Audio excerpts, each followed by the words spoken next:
muted, and then you let me know when we're going to come on live. Okay.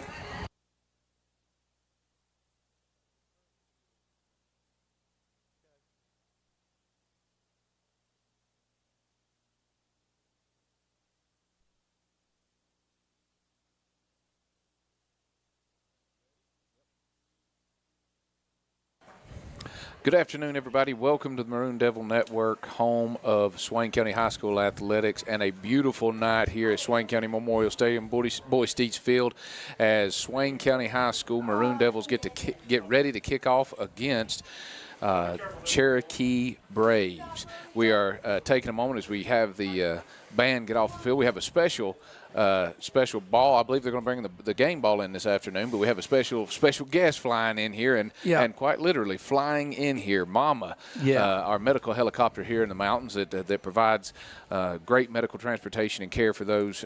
Because as you can tell, we're rural and we got to get to places real fast, and so this is a life-saving thing, and we're very happy to have them fly in here and deliver the game ball tonight. Yeah. We were talking earlier about the view across through here, Cody, and before the helicopter gets here and getting everything set up, but the view and the orangeness of the sky against those the clouds turning orange there. This gets your blood pumping. It's football weather. Football. I mean, here we are. We're over halfway through the season, and finally it's starting to feel cool like off fall a little bit. Yeah. And we're excited to death to host Cherokee tonight here. Coming off that win at Hayesville last week, and things are looking up for the Maroon Devils, and we're hoping that it stays in that form tonight. And we definitely needed the big win against Hayesville last week, coming off of a tough loss with Robbinsville. I think that really helps us get remotivated, get some confidence back in the players going into the last end of this tough schedule. I mean, you've got Cherokee tonight. We've got Rosman next week, and then the all favorite Murphy game at home the week after that. Yep. And so you've got to have. I know you're just getting later on in the season, but you've got to have your motor running. You've got to have that confidence there going in there, and then of course playoffs just after that. Yeah, you got to be hitting on all cylinders, and it's an exciting time, and it won't be long until playoff time, and we'll know where everything rests then. But and again tonight too, outside of the Mama helicopter flying in here is our Hall of Fame presentation tonight. The inductees were inducted last night, and one of my compadres is a part of that. He and I coached together for 30 years, Coach Bill Jenkins, and as you go in the profession, Bill and I were in. We didn't make many friends, and so you can count your friends on one hand most of the time. And I've still got friends. Bill and I became friends out of necessity, and because we're in the same profession. And over the years, I told folks last night at his induction, the greatest thing I think we did was we agreed to disagree. And he and Jim Mathis, I count as two of my best friends. Jim Mathis down there at Almond Boat Park. And Jim was one of those guys you could go in the woods hunting with on Saturday morning, and Jim would never ask you why you didn't punt. He'd never ask you why you weren't throwing the ball too much. Jim was just we talked about guns and cars, and that's what Coach Jenkins and I did when outside of football. We talked football enough, and so when we were fishing together or camping somewhere, we talked very little about football. It was mostly just craziness. And I told folks last night, you're good friends that when you get older and you fall or you have some kind of accident, the first person you want to call is one of your friends and let them know just how dumb you really were. So Coach Jenkins and I, we have that agreement that if one of us, we have to call each other, even if we cut ourselves with a pocket knife, we got to call and tell how it happened. Tell how it happened. How it happened, how silly we were when it happened. Well, that's good because you've certainly still carried that on, even though the coaching careers have long since ended, but certainly still carried on as good friends after that. Oh, yeah. And that's good. Yeah, we're very happy for all of those being inducted, and we'll be able to see that at halftime and be able to hear the accolades and accomplishments of all those inducted. We're very proud of that. We're certainly always thrilled to be able to induct those that we believe are worthy of it. Yeah, and all of them were. I'm telling you, Absolutely. and it was great. It was.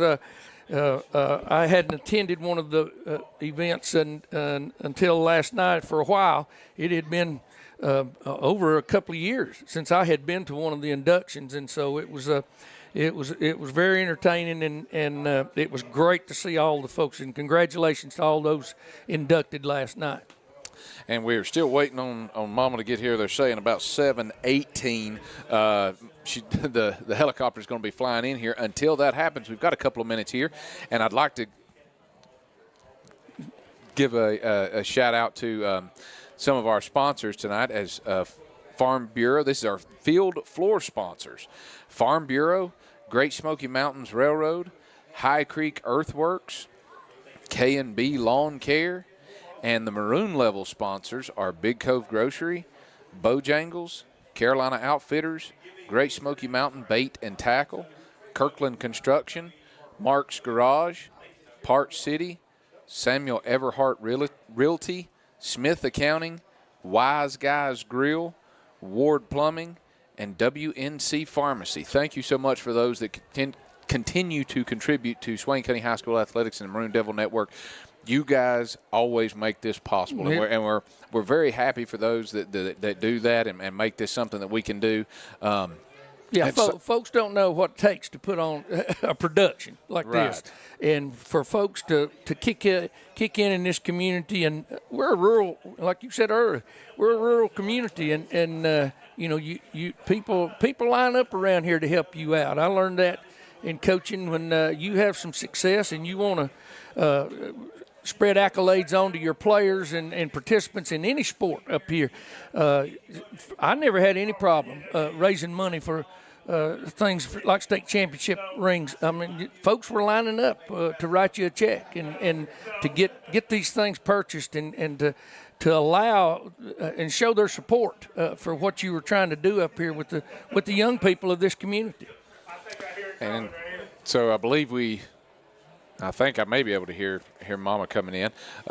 Looking at some of the statistics here that we have for both teams, it looks like currently Swain County High School is ranked in the 2A Top 15 North Carolina High School poll as 8th in the state currently, with the Murphy Bulldogs at number 3. So those are two Smoky Mountain Conference teams in the top 10 right now. So top 10, and there here, we get a shot get a shot of Mama circling the field up here above us, and she's gonna be making an approach here and coming in for a land in midfield. This is great.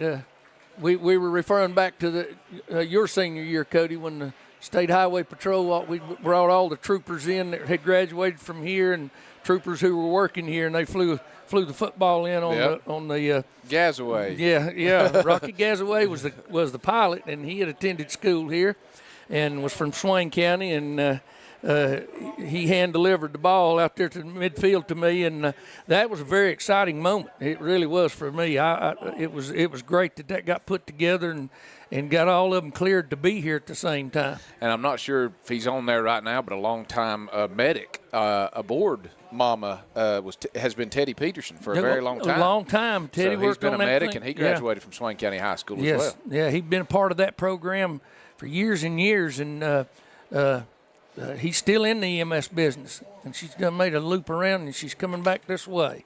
Okay, so this is the Mama 2 aircraft that is based out of the Angel Medical Center in Franklin, North Carolina.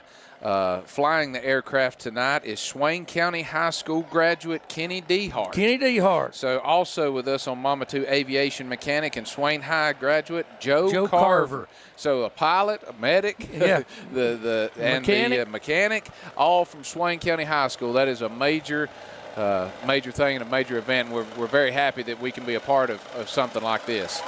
That's beautiful right there now. Yeah. Kind of let this don't happen every week, folks.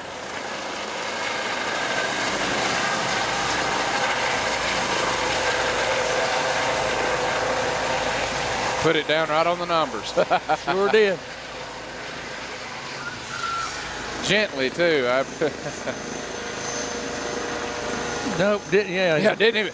I take more divots out when I play golf than that helicopter did when it hit the ground. He hit that so soft that was kind of scary, wasn't it? Here I'm sitting. Don't even have my camera on. I got to take a picture of that. That's something to see, folks. I hope you're viewing this. It's a thing of beauty. Yeah, that looks like number 5 Stanberry getting the football there for us.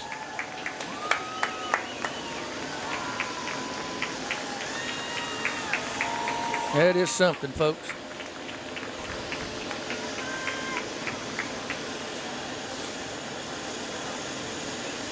Yeah, great. That's Emma Dingle on the camera. She got them zeroed in right there. And great job as they get ready to fire it back up. Lift that thing back off.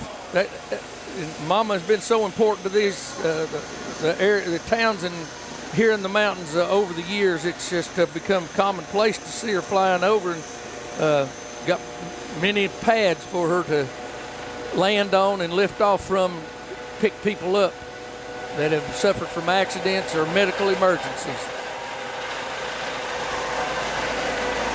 Fans are going to turn here and give us a wave before he comes out of here. There we go. That's pretty cool right there. Yeah. I tell you what, as a player, I know it's something simple, but if that don't get you pumped up, going to spin all the way around. Yeah. Tell folks Cherokee by, because they certainly service Cherokee Indian Hospital as well as a number of other hospitals around here, and we're very thankful for that. That is great. I'm glad they put this together. Their service means a lot to everybody here. Very nice. Well, like I said, I know it ain't much, but I know when the helicopter flew out of here against Hayesville when we played in 2005, I was pumped. I was ready to go. Don't know why it had any impact on that, but it just pumped me up. It just really is. It's a cool thing to witness. It really was. It's something to see. Yep. So our captains are on the field getting ready to go out for the toss.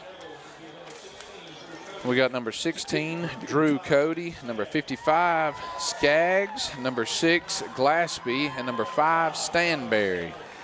Stanberry on crutches, broken bones in his foot, I believe, is what I understood. Well, and for the Braves, we have number 7. Let's see if I can look out there that far. Number 7, Jonathan Saylor. Number 9, Dawson Panther. Number 25, Charlie Swain. And I believe that's number 11. Yeah, number 11, Javon Garcia.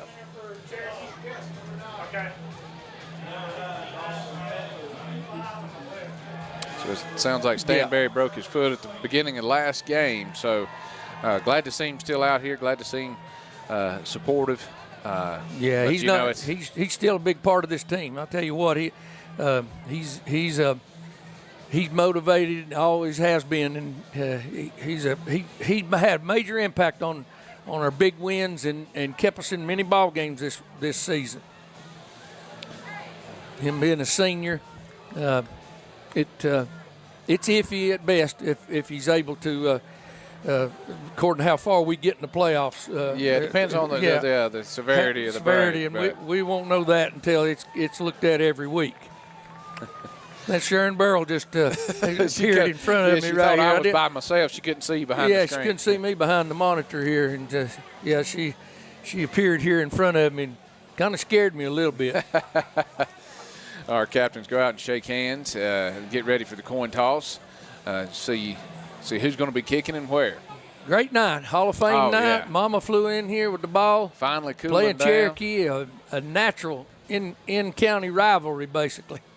I'll be honest with you, seeing this Bermuda grass still green, getting ready to play Rosman is kind of crazy. It's usually already turning brown by this time. I'm telling you, we've already had that first frost that makes it brown up in a hurry, but seeing it green right now. If we play Murphy with a green field, I'm not going to know what to do. I've never seen that before. That's never happened. So, but it takes that frost to bite it down and turn it brown. But looks like Swain County's going to win the toss. They've deferred to the second half. They're going to give Cherokee the option to take the ball first.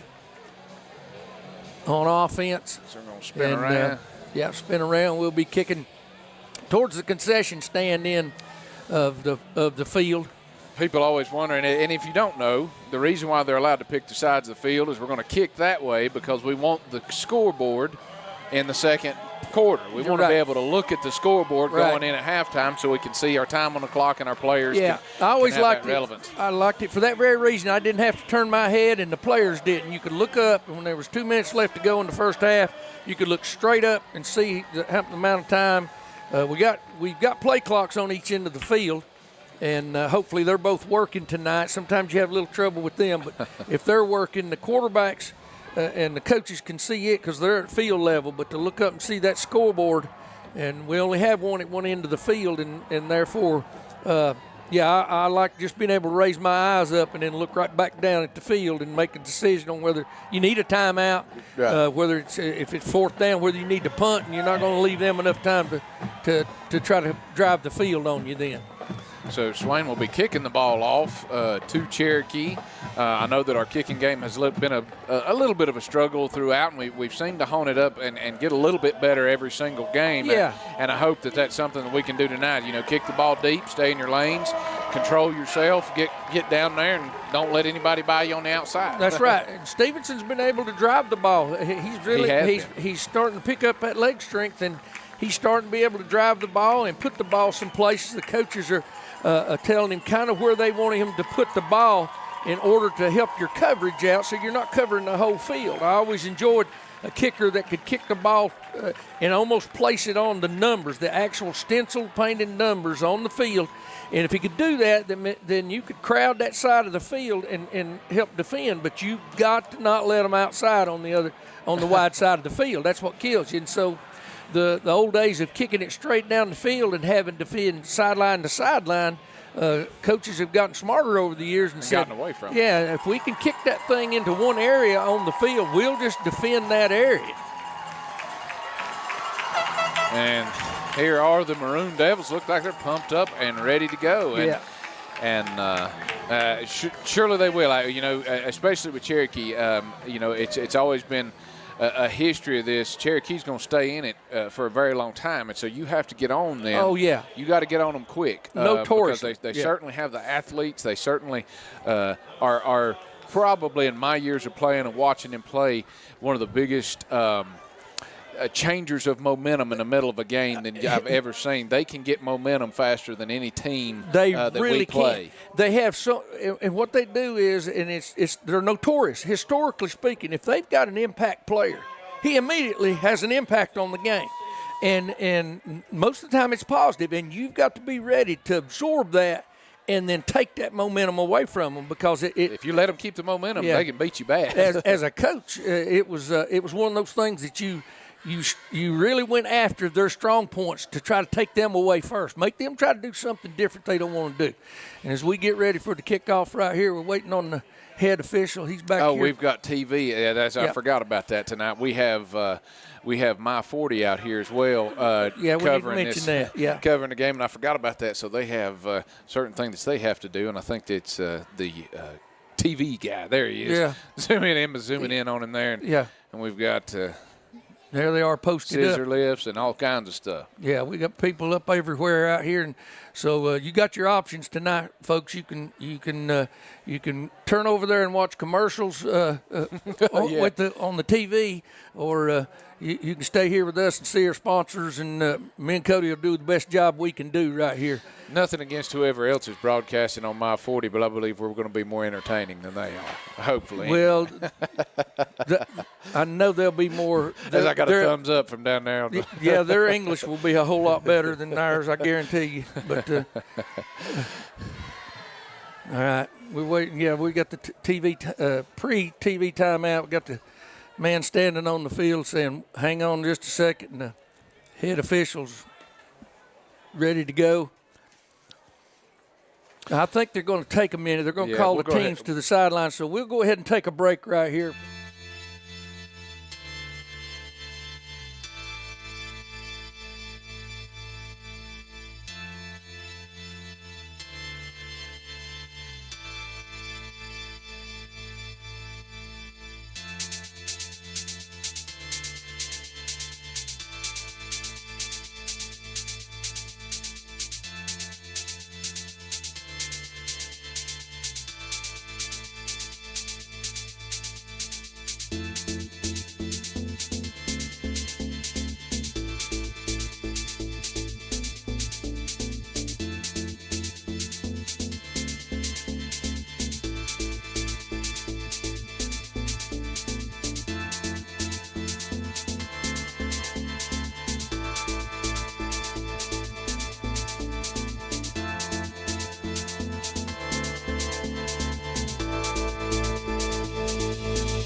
Hi everyone, help us get to 5,000 subscribers. Right now we're only about 1,000 away and we want to reach this goal by the end of football season. Make sure to press that subscribe button and like and share all of our videos. Thank you.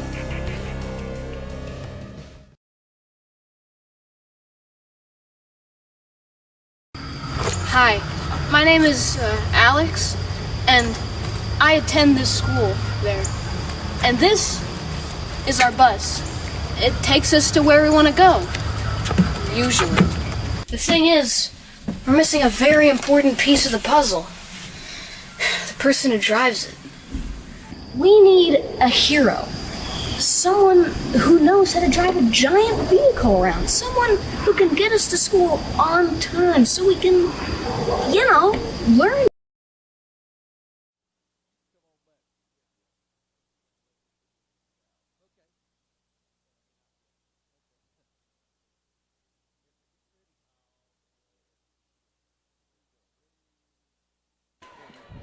And welcome back, ladies and gentlemen, as we get ready for the kickoff between the Swain County High School Maroon Devils and the Braves of Cherokee. We've got Stevenson back to kick. And he does a little pooch kick. Falls in the middle of the field, and Swain County's coming to cover it. Gets to the outside, but falls just at the 29-yard line. Yeah, great coverage right there, kicking the ball down right to the 30-yard line. Colton Schuler there to cover the return man as he was trying to get to the ground, making sure he didn't do anything crazy.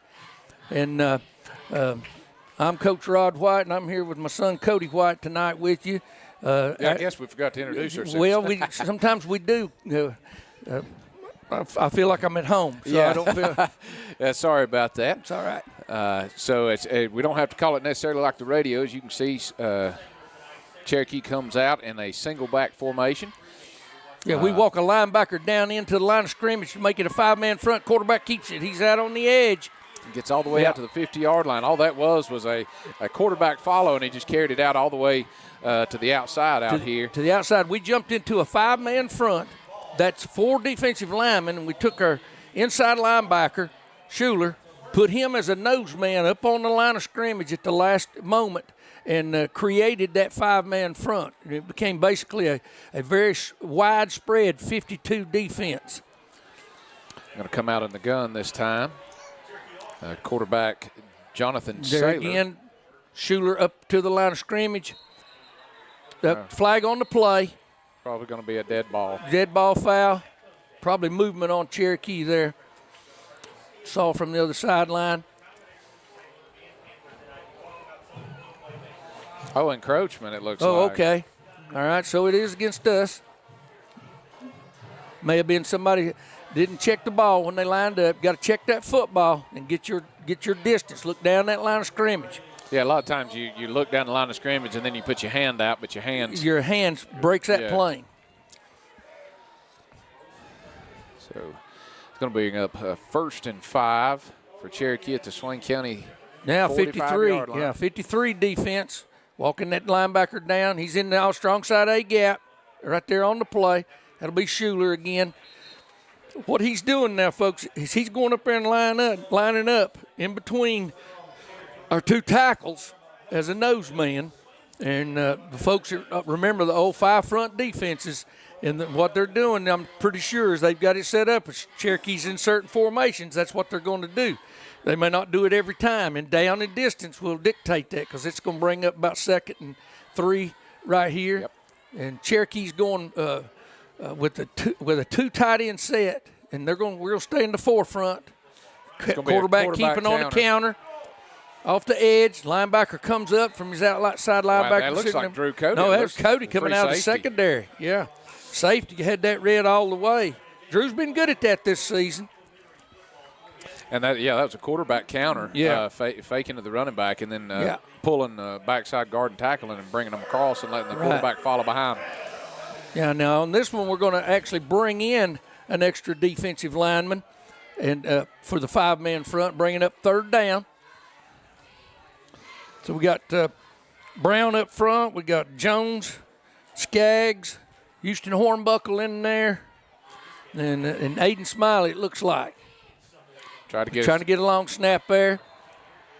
I'm not real sure what that what concurred right there because they actually The stopped. quarterback put his hands under center and then stood up. Yeah, and he stood up real quick, and the nose man moved.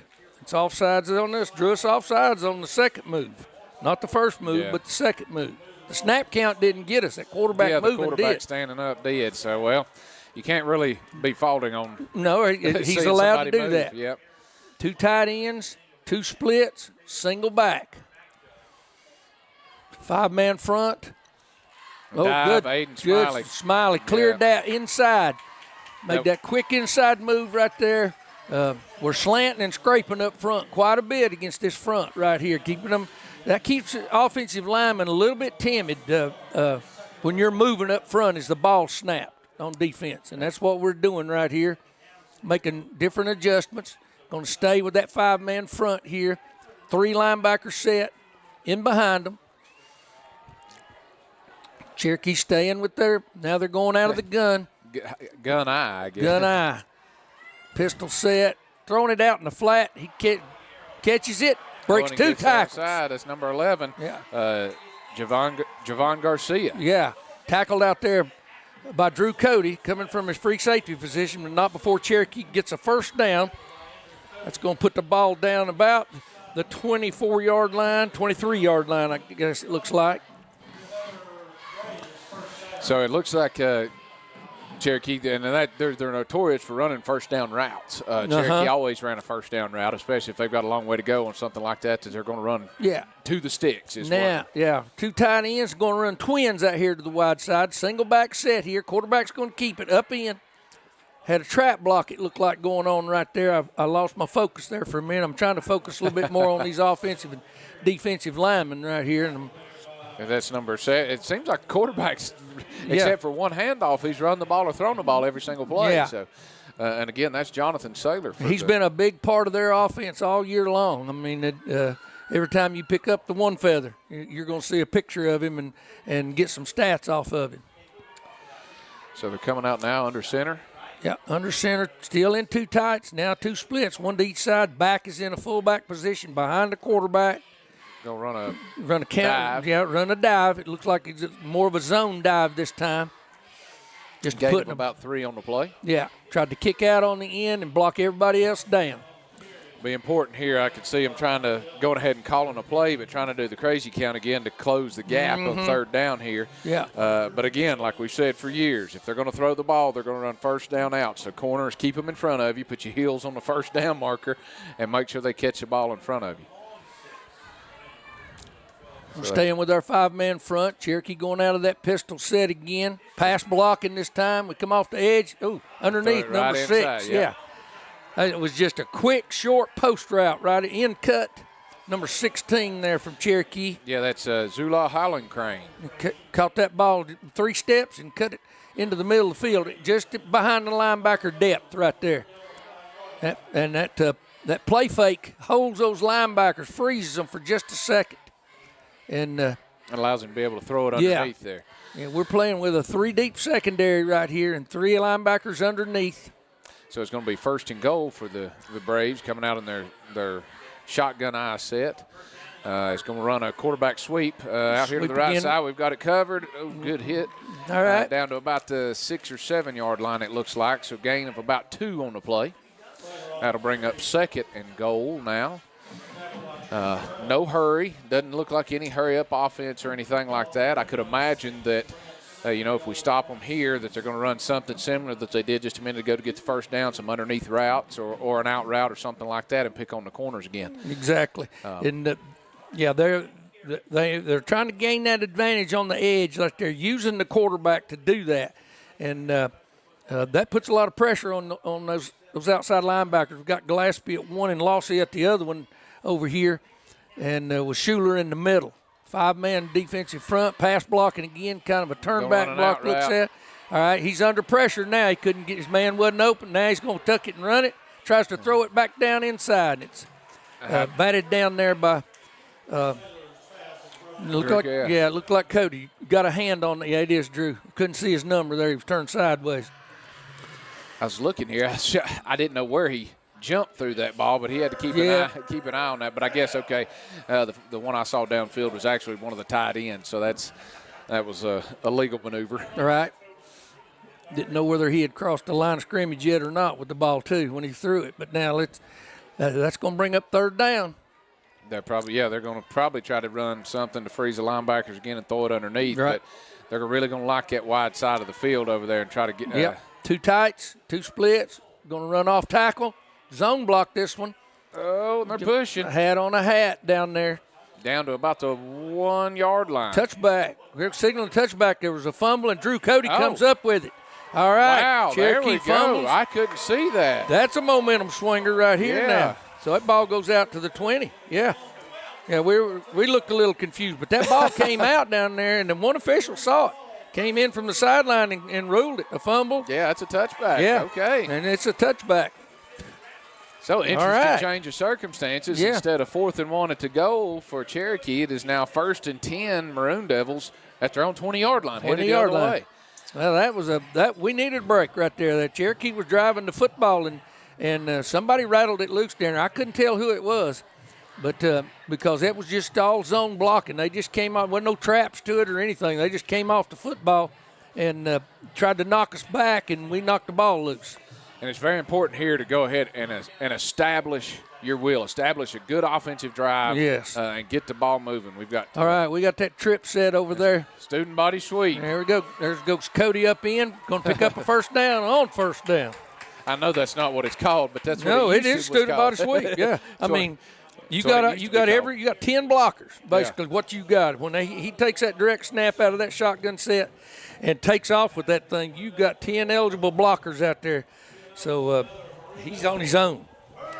So great pickup by Drew there. It looks like he got about 11 yards on the carry. Same formation in here into the boundary now. That's a tight end, a wing, all the split, two H-backs, giving it to the running back this time. Got a flag in the backfield. Glaspie's got plenty of room there. Is that a flag I see back there? I think that's a towel on one of them. Okay, I'm sorry. It's pink. Yeah, it's first down. I'm sorry. I saw it on the field, and I didn't know. I thought it was a flag for a moment. So that was a great carry. Sorry about that, folks. What they're doing here, I can see that they're picking on the outside and the wide side of the field. Yeah. They're just going to keep picking and chipping at that wide side of the field on Cherokee. Well, what you're doing is you're creating movement, and then in a minute you counter that movement and see what you got. And what I mean by counter is you run a trap back to the other side. Right now, it's power sweeping. We're going to line up same formation, two H-backs. It's reach blocks everywhere. Yeah. Now we got motion out of Schuler. Give it to the back. That's Glaspie up in. He's going to pick up about 5. Yeah, 5 or 6 yards. You know, that play right there, Glaspie got a hand on his jersey from the inside. He comes just a little bit further outside right there, and it's wide open. Yeah, somebody got a hand on him at the line of scrimmage, and it slowed him up, and he knows it too. He wanted to turn the burners on. He's got them, that's for sure. And it looks like we have on offense there, too, as a left guard, Cohen Smith. Yeah. He's one of our freshmen that moved up. Yeah. All right, going to run trap. Going to pull him this time. Get up in kick there. Everybody there out. Go. That's Good it. job. There it is. And I'm not sure if that's not the same look. I didn't see the guard pull down here when Drew ran it the first time, but that may have been the look right there. But I think it is. I think it's the same look as the reach blocks and then kick out. That's it. And they're pulling him. He's whether he's covered or not right now. And that's Cohen Smith, 52. 52. He's a freshman. Yeah. Which is good that we can get some freshmen in there and get be able to at least work them in and out and be impact players. So it looks like we're going to line up again, same formation. Yeah. Now There's your counter play back. Get up there's in there. Glaspie. There's the out. counter look. And that's the way that's great good. Job. There we go. Yeah, that counter means you got them leaning that way. Now let's come back the other way with it and either trap it or just down block it, and then he's on his own. It looks like he's trapping it there. Yeah, it was. He was trapping. And he was able to hit exactly where he needed to and get a little bit wider. That's all it is. Is you want to get upfield as soon as possible, but it's okay to go ahead and hit a little bit wider. So brings up 1st and goal for the Maroon Devils on the 4-yard line. Come out in the same set. Why change? Yeah, why change it? Right just now. hang on to the football. Going to pull in a 60 this time. Get backside guard, and he's up in. Touchdown. That's Cody run.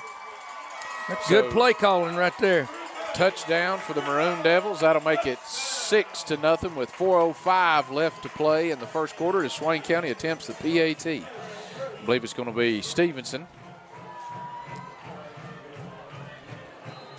Yeah, why do anything else? Why get away from it? Exactly. Snap, hold, up, and good. Good. Off the scissor lift. There we go. Yeah. So, Hi, my name is Alex, and I attend this school there. And this is our bus. It takes us to where we want to go, usually. The thing is, we're missing a very important piece of the puzzle. The person who drives it. We need a hero. Someone who knows how to drive a giant vehicle around. Someone who can get us to school on time so we can, learn stuff. Also so I can get to my first period. That teacher's the only one that allows me to have gum. For the sake of all of us and our gum supply, become a bus driver. We're counting on you.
Welcome back, Maroon Devil fans. 7-0, 4:05 left to go in the first quarter. Swain County Maroon Devil leads the Cherokee Braves as Stevenson kicks off. Deep kick down to about the 13-yard line.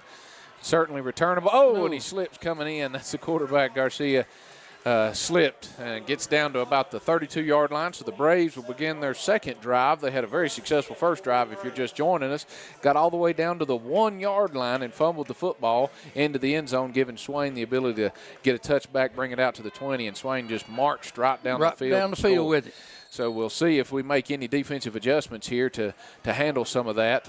Again, Garcia has been Saylor has been the weapon for the Braves so far. Is. Looks like we're going to stay with the four-man front this time as Cherokee runs twins and split. It's zone blocking. They're trying to run a zone, the inside or outside. The running back's got his choice right there. And in this zone blocking, they just come off the ball at an angle. Whatever they hit first, they stay on it and drive their feet. And we did a good job out of the four-man front. We went from a 5 to a 4. Using those 4 defensive linemen up there. I can see the defensive coordinator and line coach talking about, especially on zone blocking, you got to get them off of you. Yeah. So use your hands, jam them up, shut them off of you so that you can get to the football. Don't try to ride them all the way out through here. That's right. Offense, the turn back blocking for the quarterback to sprint out and throw the ball. Picked off there by Gillespie. He was sitting right there. He read that all the way from now I'm telling you, from like a strong safety position, and he looked like he was in a deep flat coverage anyway, and a good zone coverage because he was sitting right there on it. He was not in man. Free safety had over the top coverage on the man. Right on him. Yeah. There's a little bit of a bench route or two, kind of corner routes. Good ball, but the quarterback just flew through it right to Gillespie. Yeah, so. Just in great. You and I have talked many times about zone versus man coverage. I was a zone believer, love zone. and that because you can see the ball. All right, we're coming out now with H back to the end of the boundary. A little bit of a trap. Yep, a little bit of a short trap. trying to get up in with the running back there, Gillespie. And may have had some slippage there. Turf monster may have played a little bit of a factor in that. Bring up 2nd and 9. Going to have to bring out them old school long cleats like y'all used to wear. Yeah, put them long cleats on. Dig down in. Yeah. So second and 9 for the Maroon Devils here with 2 minutes and 44 seconds left to go in the first quarter. Going back with the double H-back set with the split to the tight end side. Going to try to blitz off the edge. A little bit of collision out here. Gillespie gets the corner turned. And he's tackled there in the secondary by number 35 from Cherokee. Now that there truly is. It started out as a kind of an inside zone, but and Gillespie broke it to the outside. He and Drew had a little bit of a mix-up in backfield. They're talking about it right now, about where he was handed that ball to him.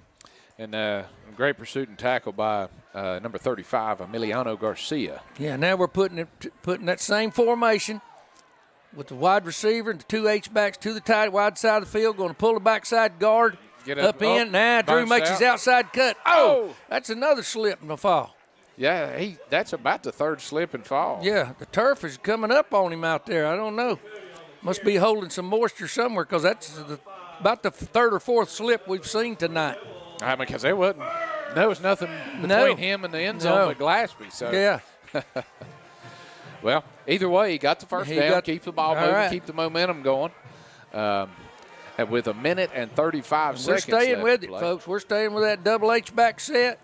Might as Split receiver right here with the tight end. They're going to try to come off the edge. Now we run the counter back the other way again. Got some what room. He scored on the last time. He's going to get knocked out of bounds over there, probably for the first down. Yeah, see if I think where they marked him, that's going to be another first down. But again, it was a great hit by Jonathan Saylor, the quarterback. Yeah. It was been a big impact for. He's an impact player. I told you, that's the ones you got to. Historically, Cherokee's always got 2 or 3 of those impact players that you've got to be conscious of, because they'll turn nothing into something out there in a hurry. I believe they're going to give him a break right now out of the secondary. Yep, got a little bit of a substitution. 1st and 10 for the Maroon Devils. 1 minute and 24 seconds left to play. We're staying with it up front up here. Yep. Good block here. Isolation. Good, yes. And up in, touchdown, Drew Cody. Great isolation blocking from the tight end on down, from Lossie on down through there. The guards and tackles in the center all just got on them and turned their butts where he had a seam to get up in there. Yeah, you ain't got to drive them far. You ain't got to do anything. No. You just got to turn a certain way to keep them You just got to get them turned right there. So great job. That puts the Maroon Devils up 13-0 over Cherokee with 1 minute and 18 left to play in the first quarter with a PAT attempt by Stevenson is good. It's good. That makes it 14-0.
And Stevenson set to kick off the ball, kicks it off, a little short kick, going to fall. Oh, and picked up by Sailors. He tries to get to the outside, comes back in. Oh, great good, coverage great by tackle Schuler there by Coach Schuler right there in the middle of the field. Sophomore linebacker on the kicking team, getting down the field. He's in the middle of the field, and he got his body under control.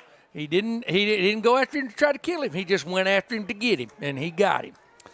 And so they were able to bring the ball out to about the 30-yard line. A minute 13 left in the first quarter. Looks like we're going to stay with that four-man front with Jones up there. Looks like Brown.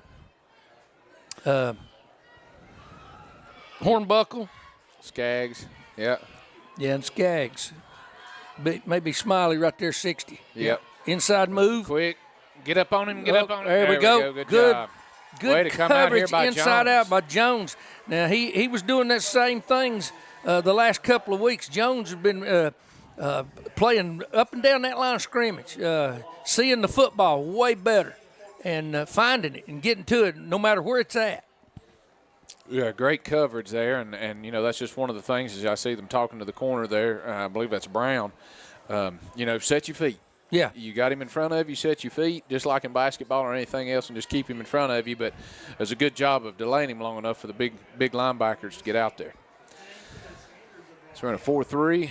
Going to do a roll there. Roll that way. Linebacker's outside. got contained. Oh, he's got the outside on this side. Here comes Schuler. Across. Schuler trying to at least gets him hesitated up right there and make the tackle. And stop him before the first down. That's right. On the other side of the line of scrimmage, Blake Lambert came off the outside edge out there. Once he saw the quarterback rolling that way, he must be in charge of contain. He turned the quarterback back, but the danger of that is that's that athletic ability of their quarterback able to change directions on the field and make something. There again, make something out of nothing. So it's basically a quarterback spy. Well, it is. So that's it for the first quarter. Hi, my name is Alex, and I attend this school there. And this is our bus. It takes us to where we want to go, usually. The thing is, we're missing a very important piece of the puzzle. The person who drives it. We need a hero. Someone who knows how to drive a giant vehicle around. Someone who can get us to school on time so we can, learn stuff. Also so I can get to my first period. That teacher's the only one that allows me to have gum. For the sake of all of us and our gum supply, become a bus driver. We're counting on you.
Welcome back, Maroon Devil fans. 14-0, Swain County High School leads the Cherokee Braves beginning at the second quarter. This is the first snap of the second quarter.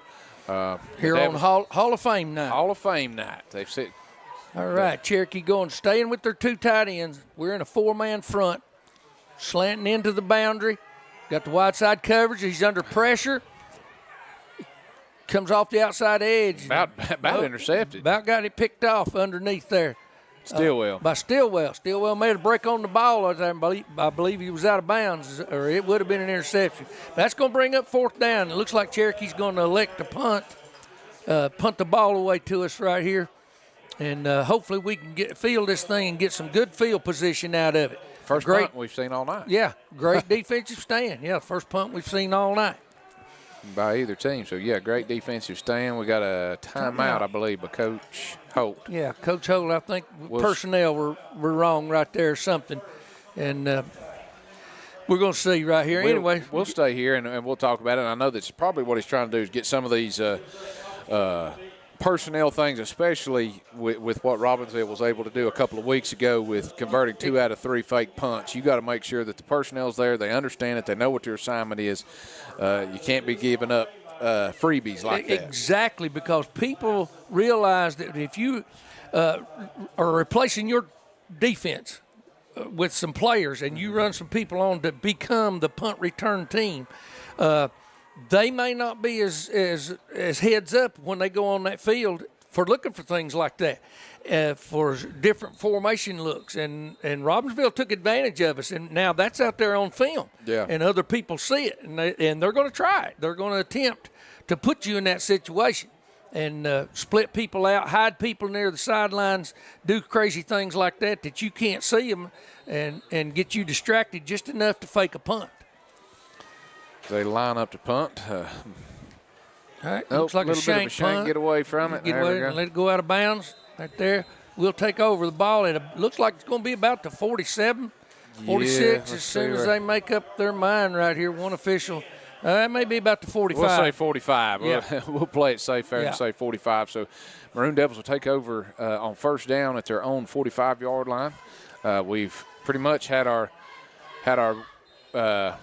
way with them on offense the first 2 drives, and so we'll try to see what we can establish here on our 3rd possession. All right, now we're going back to a little bit of a twins formation in the boundary. H-back here to the wide side of the field. Going to run the counter up inside. Get up in there. Lead blocker, there you go. It slipped again. That side of the field is damp or something. Yeah, the turf monster's getting them. That's still a good gain, but could have been a little bit more, but certainly had some slippage there. So wide side of the field over here. We've got the twins out here to the wide side with Stevenson and Stillwell. H-back's going to be into the boundary.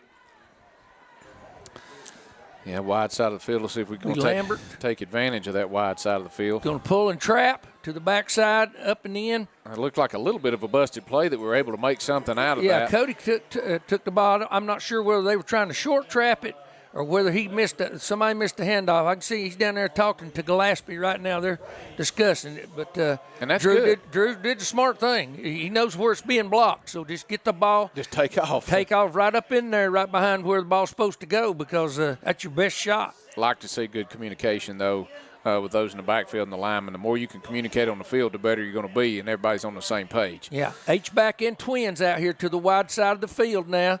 Snap, isolation inside. Oh, he busts it open. He pops it open. Hang on the football. Great job.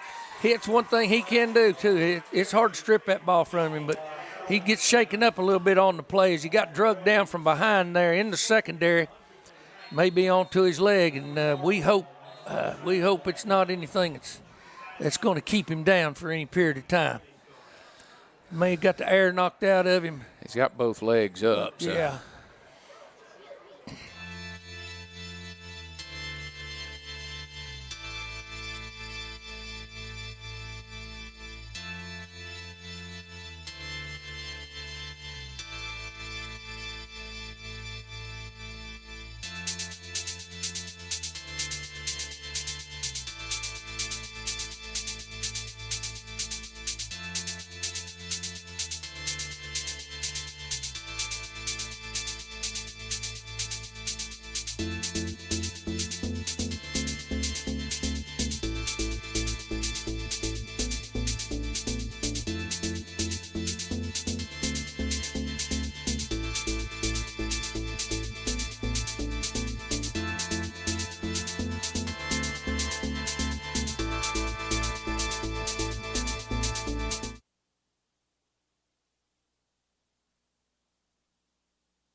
Welcome back, ladies and gentlemen, as we see that Mr. Glaspie is able to get off the field, and we hope that he's certainly okay. Looks like his right leg right there. Yeah. Something injured. Well, they'll let him tend to him. We have a great staff down there, and so surely they'll be able to tend to him, and we'll be able to see whether he's not going to be able to come back in this game or certainly a few games down the line.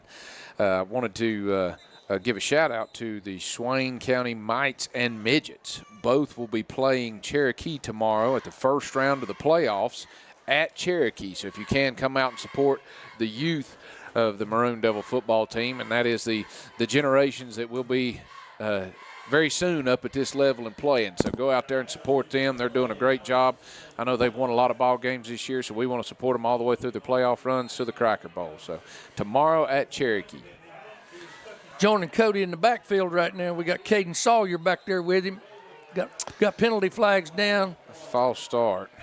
Well, it was interesting because they jumped, and I guess it caused us to jump. Yeah, we had motion coming across the formation there, and it something got rattled a little bit from the lineman there, and it's going to cost us 5, bring up 1st and 15. Ball resting about the 28-yard line of Cherokee. So come out. H back, 2 splits. Going to run the trap and let leading up in for Cody. Cody's out on the edge. Tiptoeing down the sideline. It was a great job keeping his balance there, even though he was shoved to get another yard or two. Well, that's one thing about Drew. He's very, very field conscious. He always knows where his feet are and where he's at on the field. Yeah. And that doesn't come overnight, folks. That's field presence, knowing where you're at and what you can and can't do. He's going to run twins now out to the wide side of the field. Got Jones at the tackle over there to the wide side of the field. Going to run the counter trap. Get up in there. Good job keeping his feet moving. He sure did. That's for Sawyer. Following that blocker's up in there. And, that's always been something I've said and talked about this year. We certainly hate that something's happened with Glaspie, with Zeke. But the good thing that we do have is we have someone that can run the ball. It's right there. I mean, we can put Sawyer in there. Yeah. And he's going to get you some yards. I mean, that's the thing about it. He's tough, and he's going to get up in there. So and joining them now, got Schuler in at the H-back. Now, towards the wide side of the field.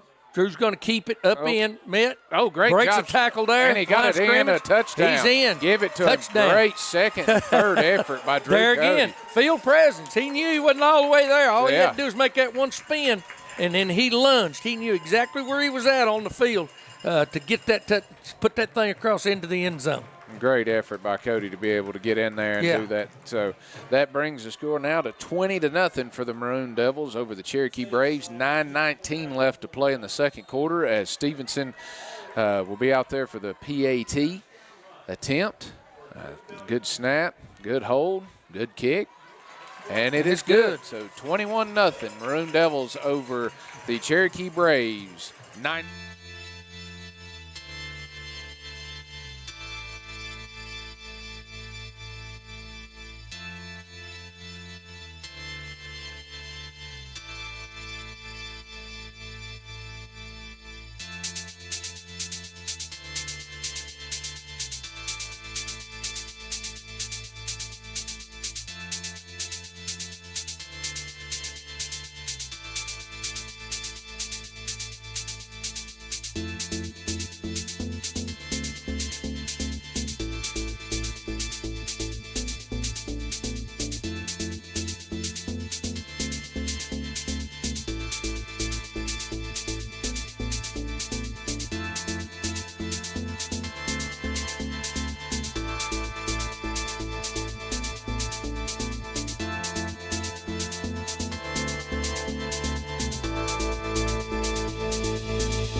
Welcome back, ladies and gentlemen. 21-0 Maroon Devils over the Cherokee Braves. 9:19 left to go in the second quarter as Stevenson drops back to kick for the Maroon Devils.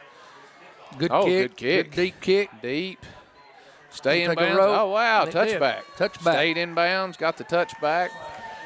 Hey, that's good. You ain't got to worry about a return. You They don't get the have ball to worry on the about 20. a return. That's, And, that's always a good thing. yeah, I mean, that's deeper position, starting position on a kickoff than we've had all night. They've been able to bring it out to the 30 or 30.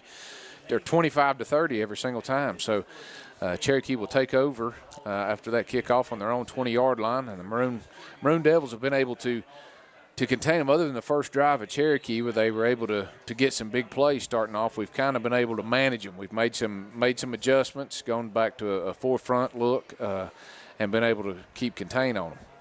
As Cherokee comes out, they're going to come out under center now with twins to the wide side of the field. Or what? We're in a widespread five front right there.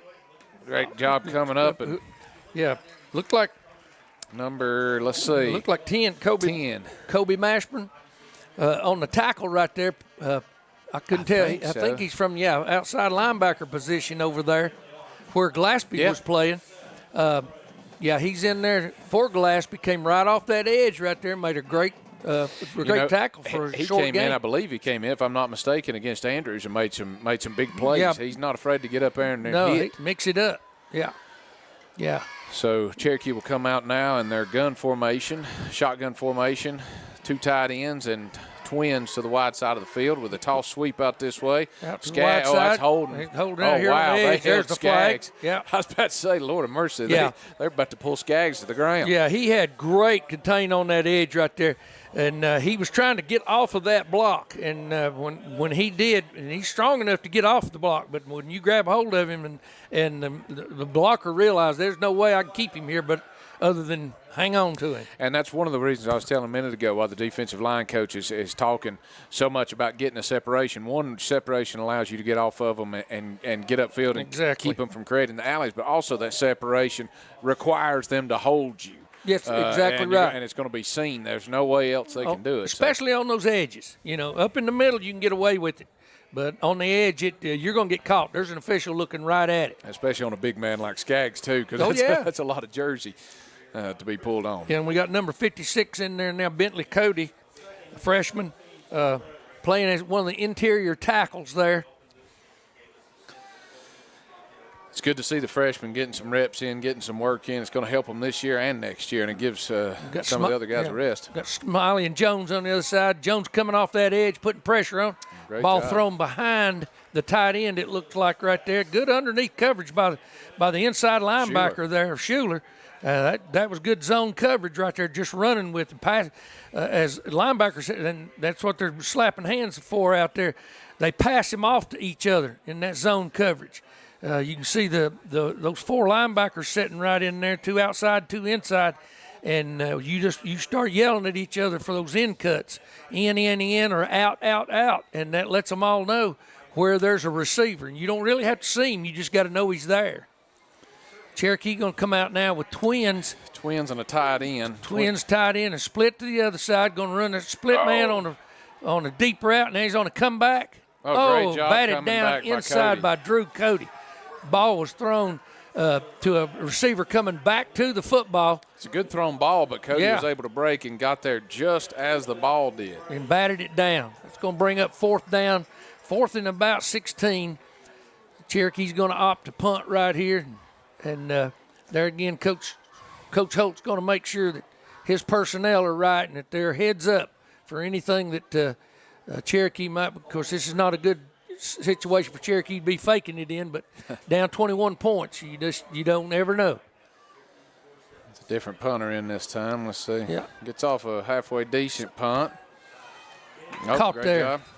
Coming up, just catch it. Make sure you catch it. Make sure you catch it. That saves you.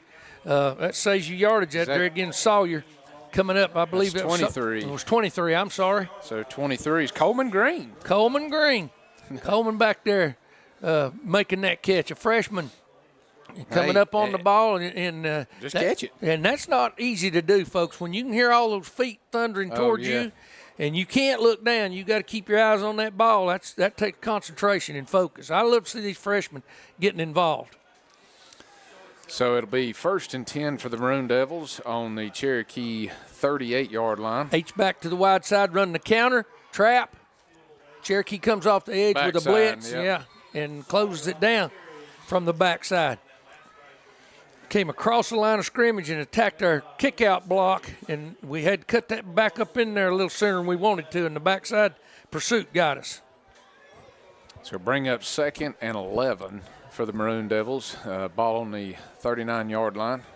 If you're just joining us, 21-0, the Maroon Devils over the Cherokee Braves in the second quarter with 7:20 left to play in the first half. Cherokee staying with their 3 and 4 man front up there to the tight end side. Roll, throw weak to side. Stillwell out here in the flat. Great catch. We're going to be a little short of the first down. It's going to bring up 3rd down in about maybe 2. Yeah, 1.5, 2. Yeah. Certainly manageable. Certainly more than 11. So. Yeah. Great job, great throw, great catch. Throw by Drew Cody, catch by Stillwell. Gets out of bounds. I guess they're going to say that he wasn't actually inbound, so the clock's still running. Okay. Twins to the wide side this time. Lossy in it, tied in. Lambert at the H-back. Sawyer in the backfield with Cody. Going to pull the backside guard. Nope. Oh, didn't get up in. He got followed that time. Got followed. The backside guard got followed by number 62 for Cherokee there. And that may be a technique where they were slanting, something of that nature. That happens with these fronts, especially these 3 and 4 man fronts where you have to be moving up front and taking gaps away, and that's exactly what they were doing. Now they're going to line up a little bit more of a 5-man front, H back up, Drew Cody on the snap on short yardage. That's a great job of moving that, getting up there and getting a first down. It looks like from here. Just walking up there, running your hands under. It surely looks like a first down. Well, they're going to measure. I believe he's waving his hands to stop the clock. They'll probably measure. He'll look at it, and then he'll decide whether he needs a measurement. They'll measure that, I believe. Looks like, that's what he's going to do. He's going to call timeout for a measurement here. I'm not real good at it, but from here, I'm like, you better measure that one. Yeah, it's pretty close. So we'll see right here. Yeah. I think he's got at least they are measuring. They're going to bring the captains out. Let them have a look at it and see where it's at.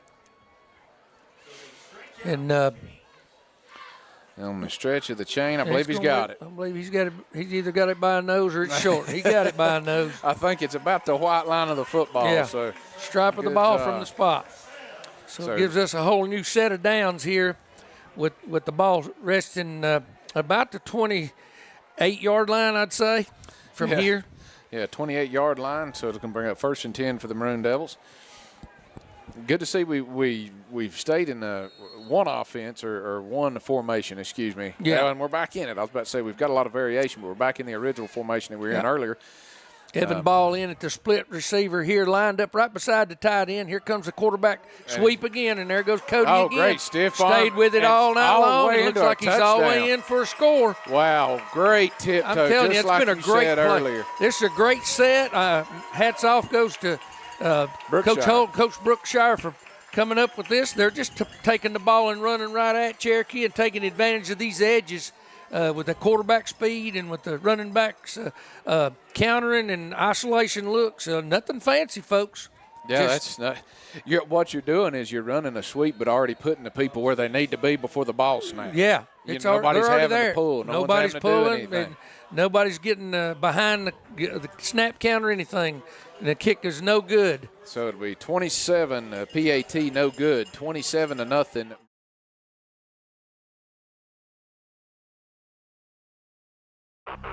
Hi everyone, help us get to 5,000 subscribers. Right now we're only about 1,000 away and we want to reach this goal by the end of football season. Make sure to press that subscribe button and like and share all of our videos. Thank you.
Welcome back, ladies and gentlemen, as Swain County gets ready to get set to kick off to the Cherokee Braves. Swain County leads 27-0, 5:38 left to play in the first half.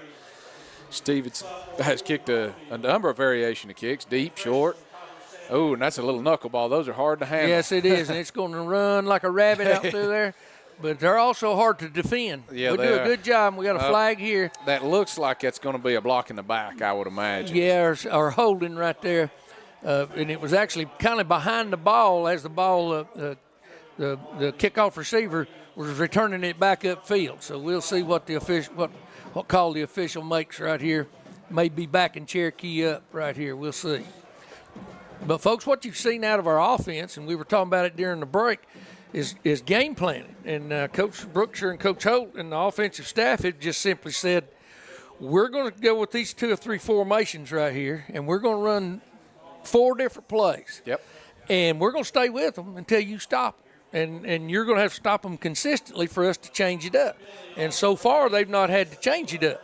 Now, I would say at this point in time, from now until the half, or especially in the second half, you'll see us open the offense up, spread us out a little bit more. But they've decided we're going to come off this football and we're going to manhandle Cherokee up front. That's what we're going to try to do. And same thing defensive. We came out with a 5-man front. We're jumping back in it now. We're getting in and out of it periodically, and that's making them have to guess where we're going to be. Great. Yeah, that was a great job by maneuvering Houston right there. He jumped outside and then closed back to where he was. When he saw the down block. See, what he saw immediately is he made his move to the outside like he was coached to do.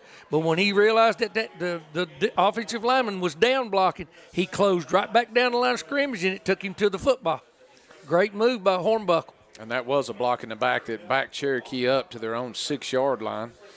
No gain or a gain of about half a yard on the first play. See here, it looks like we're going to go in. Nope, going to close it back down. Yep, back out to the 5-man front again. All right, toss sweep to the edge, trying to get the edge. There should be a hold call in the middle there, but no, he's got some speed tackled on the there outside. Ooh. Yeah. We had a hole there in the middle of the field, and Colton Schuler come up, and he was not happy with it. And we're starting to get a little bit of chippiness out there on the field. I can see Hornbuckle was talking to the head official. They're probably talking about some of the holding. And, hey, listen, that's part of it. Yeah. They're going to do that. And so, you hope it gets called, but you got to be able to play for that. You got to be able to get off of it, and that's why jamming and getting distance between you and that person makes it harder for them to hang on to you. So we go back into the 5 front here. Cherokee under center. Down and putting him down as a nose man. He comes over the top. Quarterback keeps. Good spy play by Lambert on that again. Wonderful. Yeah, Lambert was lined up almost in the middle, and he saw that quarterback pull the ball, and he ran directly to where he was headed. Yeah, that's great linebacker play right there. We're getting better and better at this linebacker position. And the things they're doing with Colton in there, he's linebacker part-time, becoming the nose man, and giving us an advantage by moving our bigger people, those bigger defensive linemen, out and getting some width. Yeah, already putting them out there where they need to be to try to help with the contain so that they're not having to run that far outside. Exactly. Here we're doing it again. Same look. Coming off the edge outside, going for the deep bomb. Cody back here with him, and also in coverage was Ryan Leatherwood there. Leatherwood was running with him there at the corner position, and Drew came from his free safety position. We've got a flag on the play. It's probably back there where it's thrown. That's in kind of the location of offensive holding. Yeah, it's either offensive holding or roughing the quarterback. We're moving back. I think that's what it's going to be.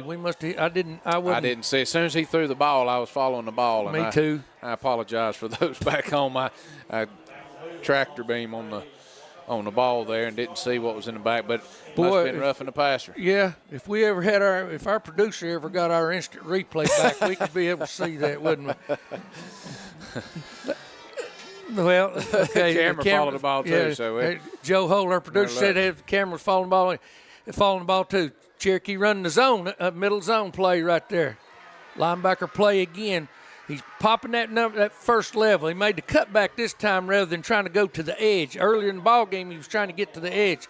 This time he stuck his foot in the ground and went north and south and gained some yardage on that. And on these zone plays, he has that option of doing either one, trying to get it to the corner or cutting it back. And he's just looking for color. And that looked like Lawsey, number 81 on the tackle. Right. Schuler again walking to the line of scrimmage, joining the defensive lineman. It's on an inside read. Hit hard by a closing defensive lineman. Looked like Aiden Smiley on that one. Yeah, it looked like we were running old school scrape from the outside in. That's where you line head up an offensive lineman, but that ain't where you're going to be as soon as and you're kind of seeing the ball out of the corner of your eye. As soon as it snapped, you're making a move right down the line of scrimmage towards the football. And when you get 4 people closing like that, there ain't much room left in there because the offensive lineman ain't got time to get on you and get you turned out. I'm going to bring in another defensive lineman now to make that 5-man front. Cherokee going back to the linebacker. Yep, 2 tight ends for Cherokee. I'm going to call a timeout. Oh, good. Play. Yeah, he got a good timeout because the play clock had just run out on him. Yeah, so that was a good call by Cherokee.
Welcome back, ladies and gentlemen. It is 3rd and about a yard and a half for Cherokee. 2:34 left to play in the first half. He's going to dive play. Slant, pushed on up there and got it. Yeah, first down. Yeah, we had a slant move that way on the snap of the football there. I was watching our defensive lineman, and he ran in behind where we were slanting to. And so that makes it a little bit difficult. It becomes a linebacker's responsibility. We've got to remember the linebacker's playing sometimes 3 and 4 yards deep. So that'll give you a first down by just making that move. Houston Hornbuckle there at nose now this time. Oh, another zone look. Our linebacker had that, but he looked like he got hit or tripped up. Schuler had that, or I'm not sure if it's Schuler or Lambert. Somebody was playing a gap play and had it read perfectly and got tripped up coming through. So I was able to pick up big yardage on first down there. So bring up 2nd and 4 for the Braves. Got Smiley and Jones into the boundary up there as defensive lineman. Hornbuckle at the nose position. We ran a scrape again this time. There again it was. You could tell by the defensive lineman, they lined head up the offensive lineman, and they went to those inside gaps as soon as the ball was snapped. And that looks like 56. Yeah. I'm trying to see 56. Bentley Cody, freshman. Yeah, he went right straight down into B gap and ran directly into the football. Now you can do it. People say, well, why don't you do that all the time? Because they'll catch you with it on the outside edge sometimes, and when they do, you get yourself beat. So it's a gamble when you scrape like that. Got twins. This time we're slanting this way, slanting right to it. We should have him hemmed up. And there it is. Job by our outside linebacker. Yeah. Number 10, I believe. Yep, number 10, Kobe Mashburn. Yeah, Kobe Mashburn. He playing that outside linebacker position. He come off that edge just exactly where he was supposed to. And Maroon Devils are going to call a timeout here with 32 seconds left and kind of force Cherokee to make a decision here. Yeah. And save a little time on the clock before halftime. So now Swain County gets the ball back after half because we deferred to get it back at the coin toss. So we will get the ball back, and that's probably what Coach Holt is trying to do, is see if we can get just a little bit of time on that clock to try to make something happen before halftime and get the ball back. Yeah, it's all about possessions now. This will force Cherokee to either go for it or punt right now because they can't let the clock run out. And anytime if they decide to punt, then you punt back there to Stillwell. He can make something happen that he's proven. We saw that against Robbinsville. Yeah. He can make some things happen. And back there with him again will be Green, the freshman. Coleman Green and Corey Stillwell back deep. They're going to hold right there just to see what Cherokee's going to do. I imagine Cherokee would punt the football on this. Yeah, and they're going to walk them up to the 20-yard line. Return men haven't had too many good punts, but if it's over your head at the 15, you might as well just let it go anyway. Right, because you're not going to have a decent chance at a return. Handle it only if you can. And that one right there is probably not going to be able to be handled. It's going to roll. Yeah, just let that one roll. That's all you can do All with right. it. I mean, it's down to the 15-yard line, 22 seconds. So sometime ran off the clock there, but that's all right. And a lot of people ask the question, do you take your foot off the pedal ahead 27-0 before halftime? As a head coach, I say no. You do not take it off. You don't take it off till the end of the third quarter. If you've got an opportunity to score right here, I don't care what you run. Now, we may run the football and run the clock out. Don't know. That's up to Coach Holt. But now you don't. You want to put another one in if you can. You at least give yourself the opportunity to. Yeah, at least the opportunity, either by throwing the ball and getting out of bounds and then doing it again, or well, it also gives you an opportunity to hone some skills. Yeah, and here we go. We're going to line up with the split receiver tied in and the two H-backs, and here comes Cody to the edge. He got off a block that time. Yeah. Schuler came out here to try to make that kick-out block, and the secondary players just made a quick move around him and tripped Cody up. I believe that's going to do it. We're not going to be able to get another play off. We're not going to call timeout there. So that will do it for the first half of play. Swain County 27, Cherokee Braves 0. And folks, stay tuned for the halftime thing here because it's all about the Hall of Fame induction and some great people going in there. And I'm a little bit biased about this one myself. And so just stay here with us, and we'll be off the air, but I'm sure they'll still be filming the Hall of Fame induction.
benefit athletes. As a photographer, their skill and generosity has given them the opportunity to have photographs of loved ones and cherish memories. As an educator, she's helped students throughout their career achieve goals. Each and every endeavor she has personified our best and sons. Joy McNamara.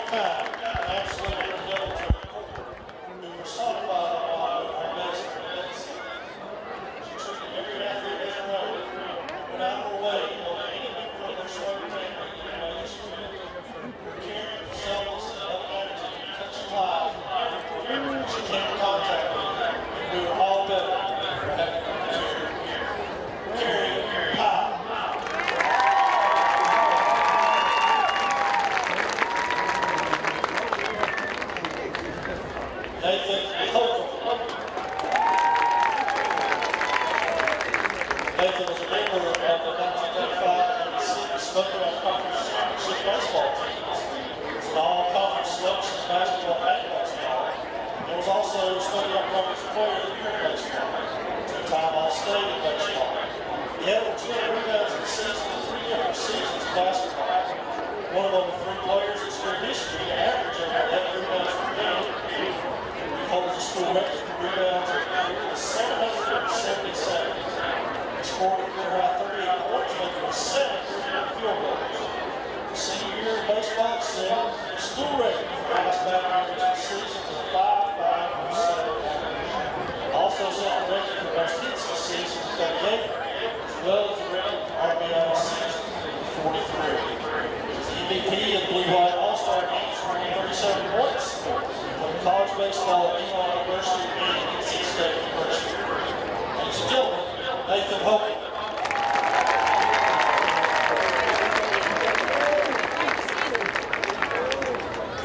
Keith Payne.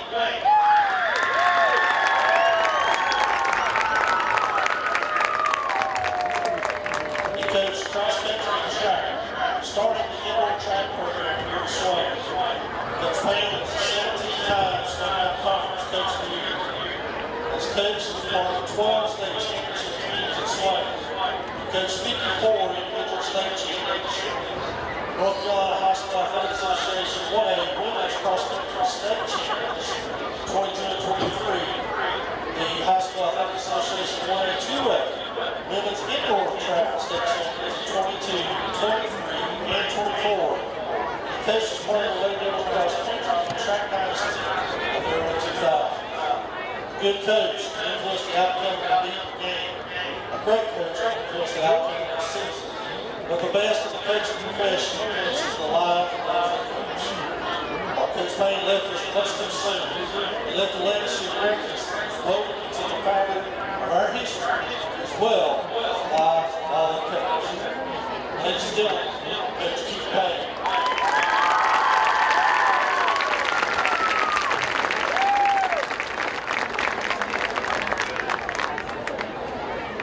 Coach Billy Jenkins.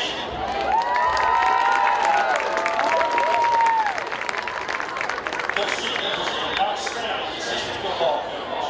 He coached for 33 years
Become a member of MDN Live. For the low price of $5.99 per month, you will have access to all live broadcasts of Maroon Devil athletics. All proceeds from this subscription service will go directly towards Swain athletics to help offset the growing cost of providing multiple sporting opportunities for our student athletes. The monthly subscription is only $5.99 per month, giving members access to all live broadcasts within the month. This membership will have an option for automatic renewal, which can be canceled at any time. Our hope is that patrons will let their monthly subscriptions continue throughout the year, providing Swain High School athletics with a greatly needed source of funding year-round and give you access to all the great sports action throughout the year. So for less than the cost of a kid's meal at your favorite fast food joint, you'll be providing critical support to our student athletes each month while enjoying countless hours of Swain County Athletics Live. It's truly a win-win situation. Become a member today and do your part to help keep Swain County Athletics the best it can be.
Welcome back, ladies and gentlemen, as Cherokee is set to kick off the first kick of the second half.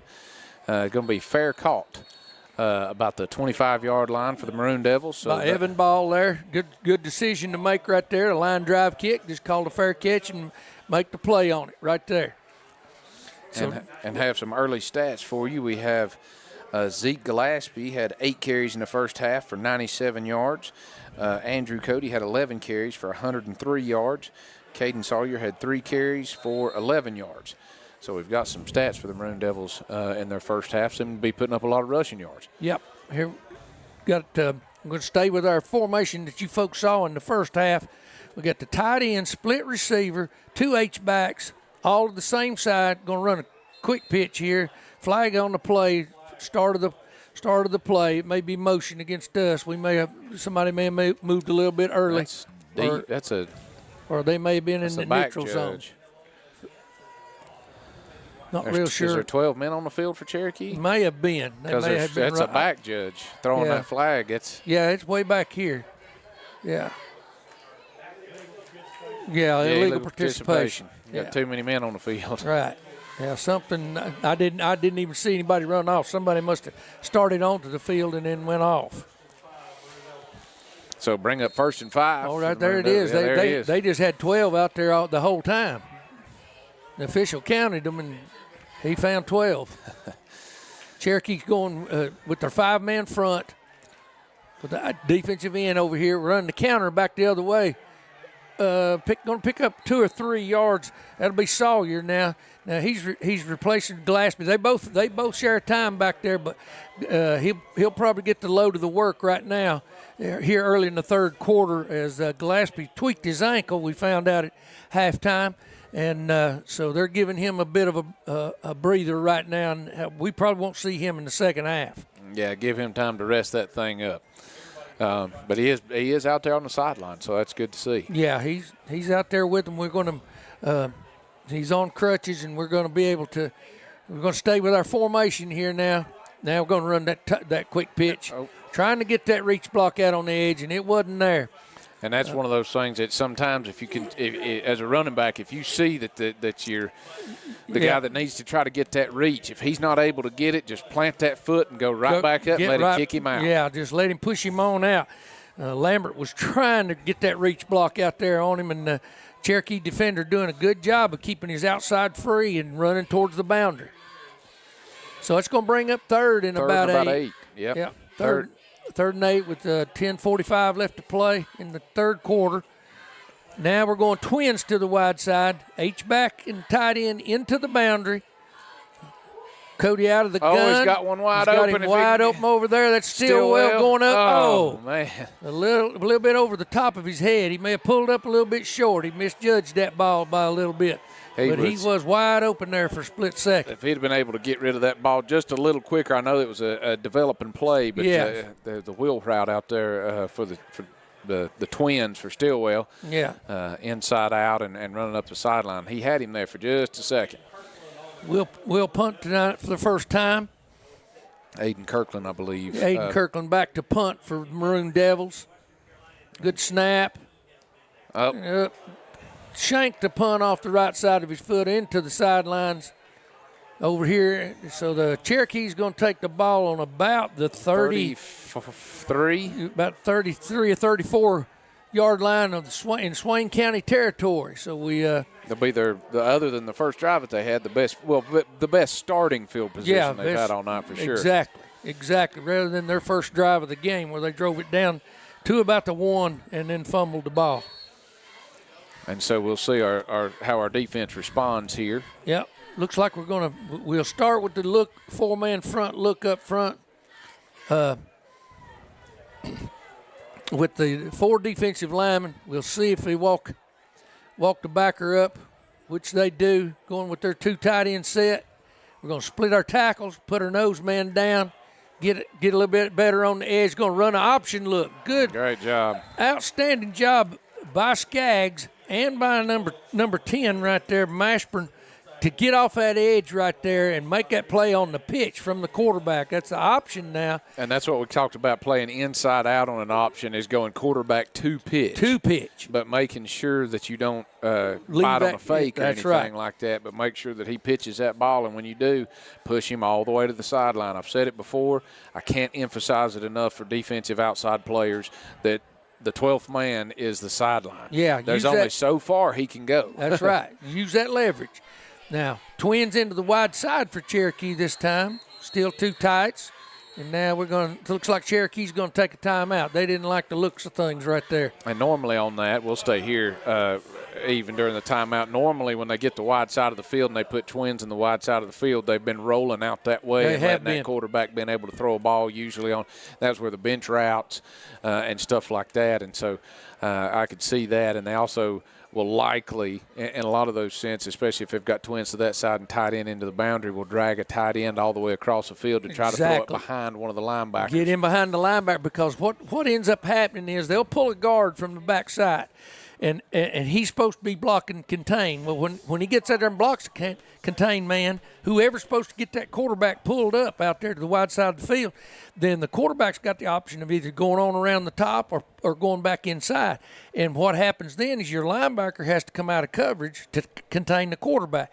That's where they're trying to get that tight end Yeah, to. they're trying to get him behind, get him where the linebacker just left from. Just left from, and it's very difficult. And playing back there, we used to call it replacing.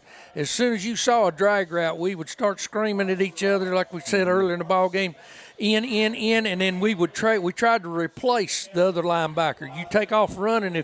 If he crosses your face, you take off running, because that other linebacker is going to have to be leaving. And so you're actually trying to replace him in coverage. And, again, that communication is key, because if you're that outside linebacker and you're on the far side over there and you hear that in, your eyes can immediately cut in. That's right. And may be able to plant your foot and get up there and either make a big hit or intercept a ball. And we'll watch right here and see if that's what Cherokee decides to do. Two tight ends. This time they block it straight up, but he is rolling to the wide side. There's in the flat. One and a catch. Yeah, caught that in the flat out there on an underneath route. We may have been in man coverage right there, because he took off like he was going to run a fly route, and he stopped abruptly and broke it off. So that was a first down out for the Braves, and they were able to convert. So it'll be 1st and 10 on about the 18-yard line, the Maroon Devil 18-yard line. Coming back out, going to put twins back to the wide side of the field this way. We're going to stay with the four-man front right here. Two tight ends. Going to run the zone, inside zone. Play to looks like about the 8-yard line. It's a good carry. Yeah, good carry. Just the inside zone. I don't think we had any type of stun on. We were playing it straight up with the four-man front, and he found that inside zone. That just simply means that all four defensive linemen and the inside and middle linebacker got blocked. And that is Welch for Cherokee, the one's been putting in the work here at running back, number 21. Now we're going with the five-man front. Two tight ends, same play, this time different results. We ran that scrape again. That coming from the outside end on both, from the tackle and the defensive end, squeezing one gap down and taking care of those gaps. Just put your pads in the gaps, all you got to do.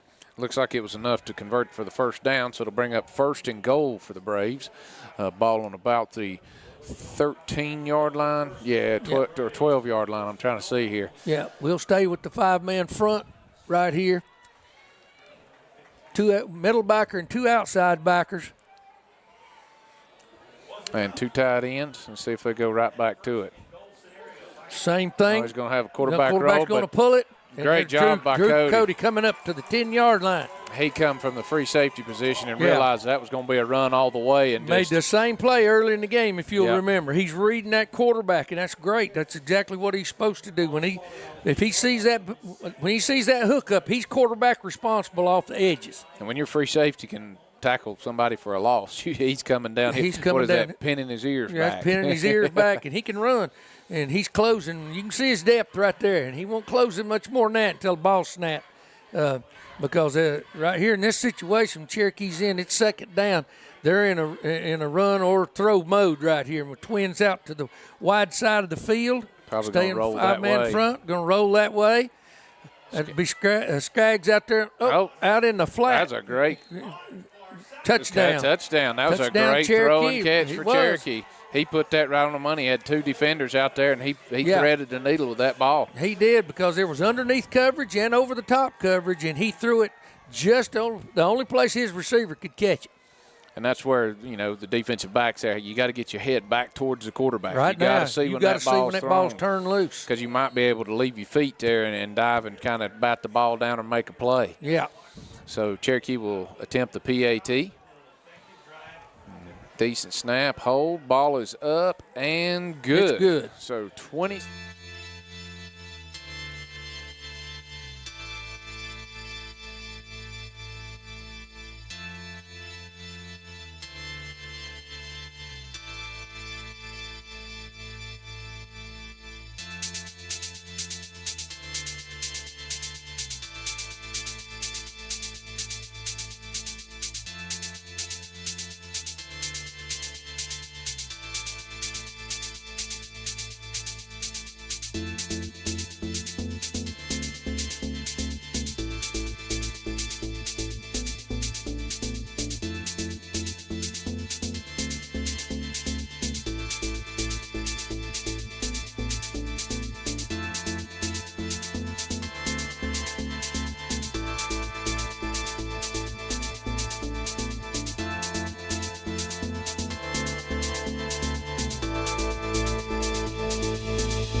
Welcome back, ladies and gentlemen. Just returning after the Cherokee Braves' first touchdown of the evening, 27-7. The Maroon Devils over the Braves as they are set to kick off, and it's a decent kick back to number 7. He fields it. Oh, he's got a hold if he'll cut up. It's Evan Ball on the Hang return. on to the football. There we go. Good. All right. Good job of getting positive yardage out of it. Getting the ball up to about the 35-yard line. Swain 35-yard line. We'll take over there offensively.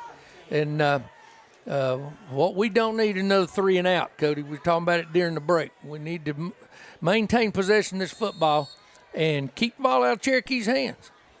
Yeah, the least you can do is swap ends of the field. Don't give them the ball on your side of the field. Yeah. Now, they about had 12 men on the 12 men there again. They ran one off. We had 10. We had to run one on right then. So we're back to our formation now with Schuler in motion across. Going to run the isolation back to the weak side, away from the tight end, to the wide side of the field. Gain of about 2 on the play. Yep, gain of about 2. Cherokee stripped the ball there after he was down. Was trying to claim possession, but he was already down. That was Sawyer on the carry, I believe. It was. Sawyer on the carry there and moving a lot of people in and out. And let's see if we can put something back together. We certainly had a very successful first half and want to keep some of that momentum going here for the second half. Got same set. Now we're going to just give it backside to Sawyer on the zone play. And he may have picked up a yard on that carry. It's going to bring up 3rd and about 7 right there, Cody. They're going to we have a wide side of the field, not necessarily have to use it, because sometimes into the boundary is where you can get your quickest first downs, and that's what we're looking for right now. It's first downs. We're going to run twins out here to the wide side, and we'll see where the tight end placement is and the H-back. Going to spread them out a little bit. Yep. Going to put the tight end and the H-back into the boundary. Sawyer now to the wide side of the field from Cody. Motion across. Now we're going to run some flood routes out here into the boundary. Great job. Stillwell up for the catch. Now, he certainly got yardage on. He got the first down. Yeah, the officials got a good spot over here right where he caught it, not where he got knocked back to. We've seen that happen to us before and really hurt us. But right here is a great spot by the official. Keeps momentum going. 'Cause Cherokee was getting a little momentum there and playing hard, and so that's good to keep the momentum with the Maroon Devils here. Yeah. 5 minutes and 50 seconds left to play in the third quarter. We'll put Twins out to the wide side of the field again. Tight end into the boundary with the H-back. Got motion by the H-back across. Going to pull a onside guard, the leader for the quarterback around the edge. Trying to run a sweep to the wide side. He's going to pick up a couple of yards on that. Maybe 3. And as we've seen, it don't take much for Drew to find a seam to get in there and pop that thing. Yeah, very seldom when he's running forward footballs, he get knocked back. He's shifty enough to get his body in position to make that forward progress just about every time. Going to run 2 splits out this time. H-back to the wide side with the tight end, Lossy. Quick out over here to Stillwell. Tried to one-hand it in, couldn't pull it in. Just trying to get the quick out route out here to the wide side of the field to Stillwell, and it just tipped off the fingertips, folks. So we're running some people in and out, doing a little substitution there. It'll be 3rd and about 7 for the Maroon Devils. Ball right at midfield. 2 splits again. Ball's in almost the center of the field, as you can see. H-back to the right-hand side. Got motion from the split receiver. Oh, he's got Cody's one over in the middle field. And he's on his own out there, and he beats a linebacker. Great job. He's going to pick up a first down. That's great. He had 2 options there. Yeah. He had Schuler wide open in the middle of the field, but again, if he doesn't feel confident about it, don't cut it loose. And well, he's on the run, and he doesn't, it's one of those things that field presence again for Drew. He knew about where he had to get the first down, and he saw he could get there if he beat that linebacker that was flowing out there into coverage. If he could just beat him, and he did, and picked up the first down. He certainly has the confidence in his legs. Oh, he does. So, yeah, get what you can get there and get the first down. Twins to the wide side again. H-back into the boundary. Going to pull a backside guard. Up and in goes Sawyer. Going to pick up maybe a yard on the play. Blow the whistle. Going to blow it dead right there. Cherokee's doing what they can to try to strip the ball, and Sawyer doing a great job of hanging on the football there. Great job. So got about a yard there, so bring up 2nd and 9. Yeah. Going to get a play call here from Coach Brookser at the sidelines. Cody's going to take it in there. That's one thing Drew has. He's got a motor that runs wide open and doesn't slow down. I've never seen it slow down. All right.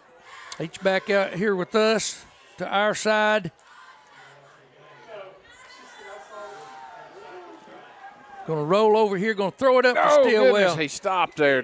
Looked like for a moment he was going to try to come back to the ball. And all Drew was trying to do is get it up over the top of the corner there for the over-the-shoulder catch right there. And I think Stillwell may have lost the ball for a split second, looked back for it, couldn't find it, and then saw it at the last second. And that'll happen sometimes when you're running down the field, especially when you're running. Yeah. The ball's bouncing and everything's going on. You can lose it up in the lights or anything else. So brings up 3rd and 9. 3rd and 9, 3:33 left to play in the third quarter. There's Drew on the quarterback keeper to the right side. That's going to bring up 4th down. It's a good tackle there by Cherokee to go getting Drew down. You don't normally see that happen that quickly. Coach Holt here trying to make up his mind. I think he's going to try to go for it right here. Got a wide side of the field right here. Yeah, going to bring up 4th and 9. May try to draw him off sides to shorten that. We're going to see right here. We moved. We moved instead. We were going to try to draw him off. That's what I would have done too, but our left guard, it looked like right there, jumped. And that's all right because, I mean, it does back you up 5 yards, but now you're in a punt situation and you can you can punt the football and hopefully get a better punt off than we did on the last one and pin Cherokee back a little further. Yeah, it's you really want to make that work when you want to draw them off sides. It's difficult at times. High snap, better punt this time. Good It's upfield. Got to get down there and cover it now. He's going out headed towards their boundary. Going to run out of bounds. And that was okay. Yeah.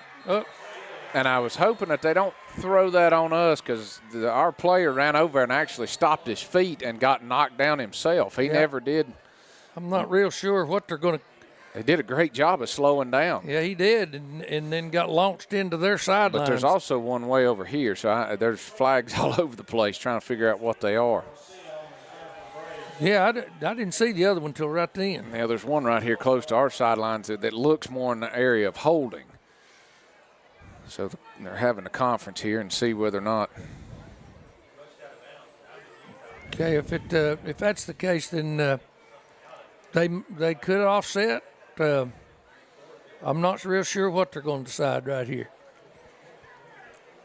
He's asking Coach Hope some questions here. One of them was on the snap, and the other one had to be a dead ball, I think, over there out of bounds. So they may mark them both off. We'll find out here in just a second. Well, they're going to mark one off. I still ain't seen the call. Okay, here we go. We got holding. On us, on the punt. On us. Dead ball. Personal foul. On us. Okay. All right. So that's a 35-yard Yeah, that brings the ball down to the 45-yard line, Swain 45-yard line. Now, we got right here's where we got to start buckling down. Yeah, you got to making buckle. sure nothing crazy starts happening. 27-7 with 2:45 left to play in the third quarter. Cherokee staying with their two tight end set, two splits, fullback set behind the quarterback up underneath, going to run a quick trap. He bounces outside. He's going to pick up positive yardage. Yeah, he hit up inside and got knocked back and then came out of there. Sign of a good running back. That was a good job by the Cherokee running back there. Welch, I believe. To realize that it wasn't there. And we were in a 5-man front, and we scraped into him, and he popped it outside. Gain of about 9, bring up 2nd and 1 for the Braves. Taking their time here. They've got plenty of time on the play clock, but. All right, now they're going to run twins to the wide side. We're going to stay with the 5-man front. Quarterback usually runs on this one. Yeah, they like that wide side. The guard pulling. He bounces it outside again all the way out there. Great. This time, great upfield by the free safety, Cody, and Stillwell. That corner. Yeah. So actually, no gain. Bring up 3rd and 1 for the Braves.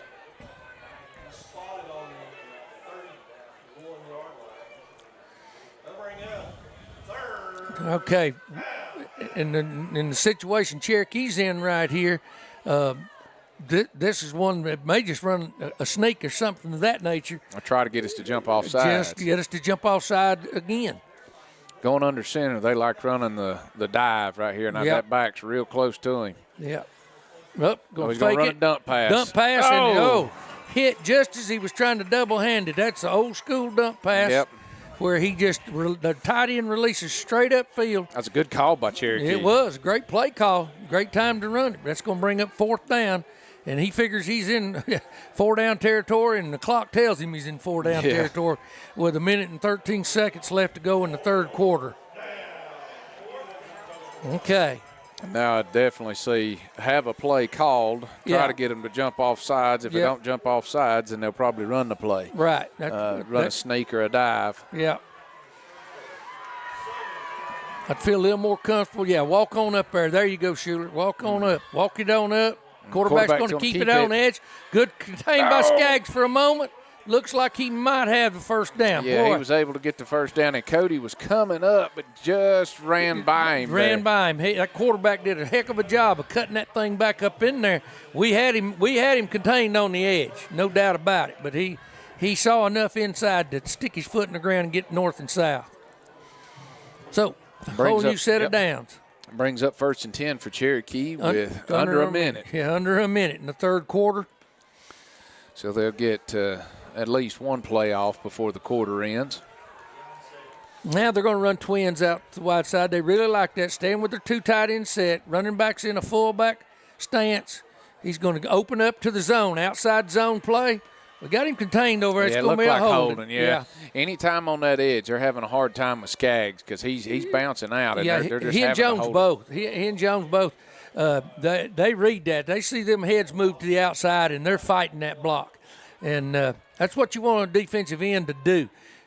He's got to stay mobile to that edge. But that'll stop the clock with 32 seconds left to play in the third quarter. Holding against Cherokee.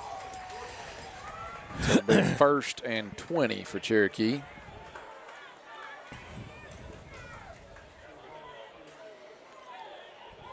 Ball now on about the 43 of the Maroon Devils. Good work out there, interior defensive lineman down there with Jones and Smith. Hornbuckle.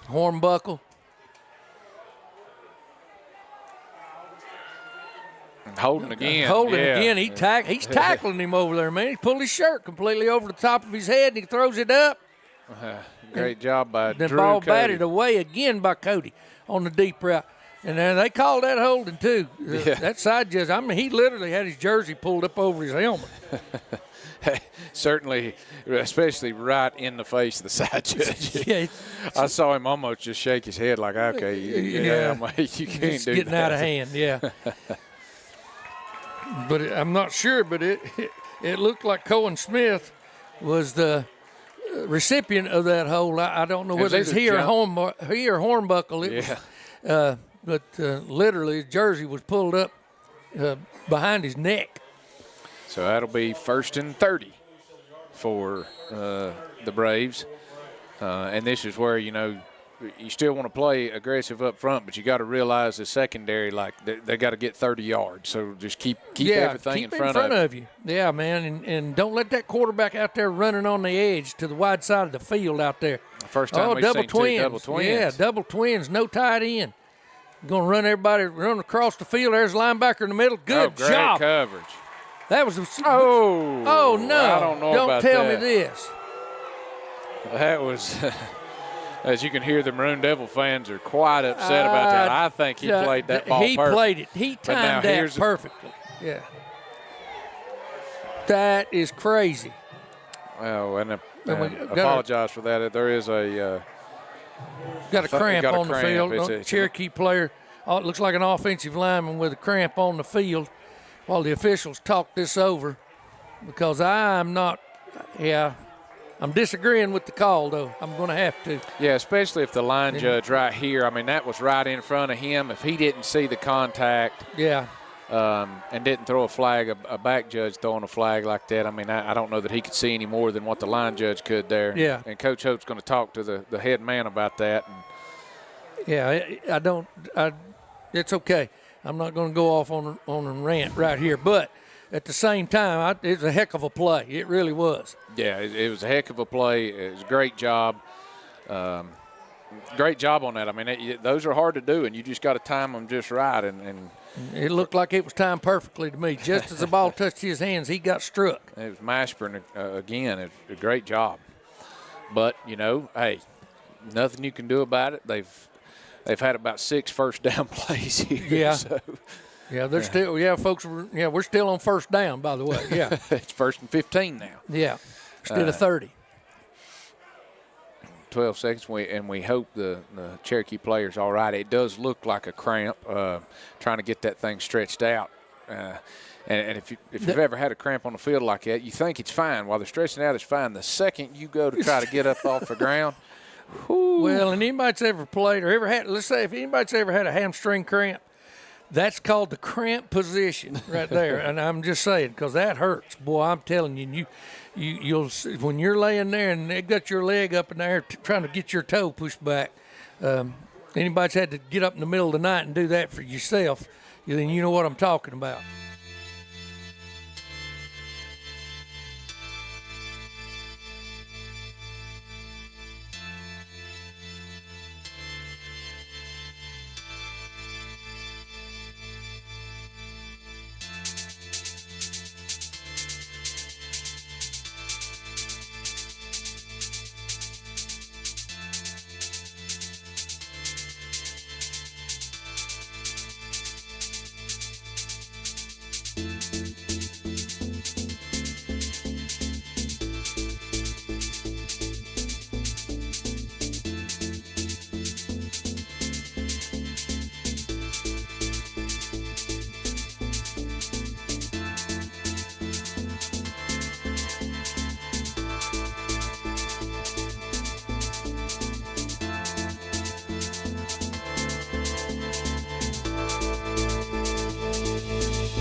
Welcome back, ladies and gentlemen. And injured Brave there, I believe Mr. Roach, was able to walk off on his own power there, so we're glad of that. Still brings up 1st and 15 for the Braves. Double twins again.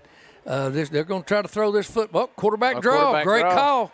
He's in the secondary. Great job. And the turf monster bit him. I think Mashburn might have got a shoelace there. Might have, just barely. Yeah, good play call. Get double twins, spread all the linebackers out, and then run a draw there. Run a quarterback draw. That's a tough play to defend, too, because everybody's dropping it. That'll bring it up to the end of the third quarter. Take us into the fourth quarter, Cody. Yeah, and we'll stay right here since we just had a break. Some of the scores across, I believe I just heard Robbinsville over Rosman, 61. Yeah, 61-0. Robbinsville over Rosman right now. The last Murphy was over Andrews at half, 45-0. So I expect the score to be similar in that, though haven't gotten any update on that. So Robbinsville and Murphy certainly handling their business. Yeah, and I believe everybody else in the conference was idle. Yeah, I think it was. We were asking about that earlier, try to get more updates, but everybody seems to be idle. So, and hopefully we can get out of our little bit of an idle that we're in here and hold them. As a great play call by Cherokee running the draw on that last play on the 1st and 15 and getting a lot of yardage back, going from 1st and 30 to now 2nd and 4. So yeah. 2nd, 4, 5. Yeah, 2nd and 4 or 5, and the clock's in our favor still, but by no means are we out of the woods yet. You want to keep that foot on the pedal, but Cherokee's come back out here in the third quarter, and I actually thought maybe the wheels would fall off for them as we were talking about, but it didn't. They're fighting back and trying to we talked about it before. If they get momentum, they can keep momentum. Well, and I used to use the term, and Joe, our producer, he reminded me of it. They get happy. Yeah. And buddy, when you let another team like that get happy, now here, from what we're seeing, as you can see on the screen, folks, first time I don't think we've seen them in trips all night long, trips and a split, and so they've got this wide side over here, and they're going to run a sweep to the wide side, and here comes great play. Great play, Schuler and Cody. Look at that. Now, I'm telling you what, that's a sophomore linebacker running from lined up in the middle of the formation over to the wide side of the field, and that motor running, getting all the way out here on that toss sweep. That's great. And actually, they gained maybe a yard. Yeah, brings and that up 3rd and 3. That's outstanding linebacker play, especially for a young man. For a middle linebacker to make a tackle on a toss sweep. Let me tell you, he's not playing like a sophomore anymore. By the time this season, I used to always look for the sophomores who were making plays like that because they're no longer sophomores. They're very aware of everything. Going to go trips to the wide side again. Yeah. This time quarterback's going to take it and come back the other way. Out in the open field, and he makes one of us miss, and then there again, there's Cody. He's able to get the first down. Yeah, but he got the first down, but there was Drew Cody from his free safety position, mirroring that quarterback, chased him all the way back across the field. And that's with trips out there to the wide side, which he was very conscious of. And quarterback just pulled it down and ran it back to the short side of the field. Seems they've been more successful with the quarterback reversing field. Yeah, he's dangerous, man. That's something, that you'll work on. There was a thing as linebackers and defensive ends, if ball away, stay away. And that doesn't mean necessarily stay right where you're at, but you got to trail in such a way that you don't let that come all the way back across you. All right, quarterback keeper holding out here. Yeah. Missed that one. Jones got held as he was closing on that, but a gain of about 1 on the play. 2nd and 9 for the Braves. So that, and the clock's running. We're approaching 10 minutes left in the ball game. And so that is Cherokee has changed quarterbacks twice now, but they keep going back.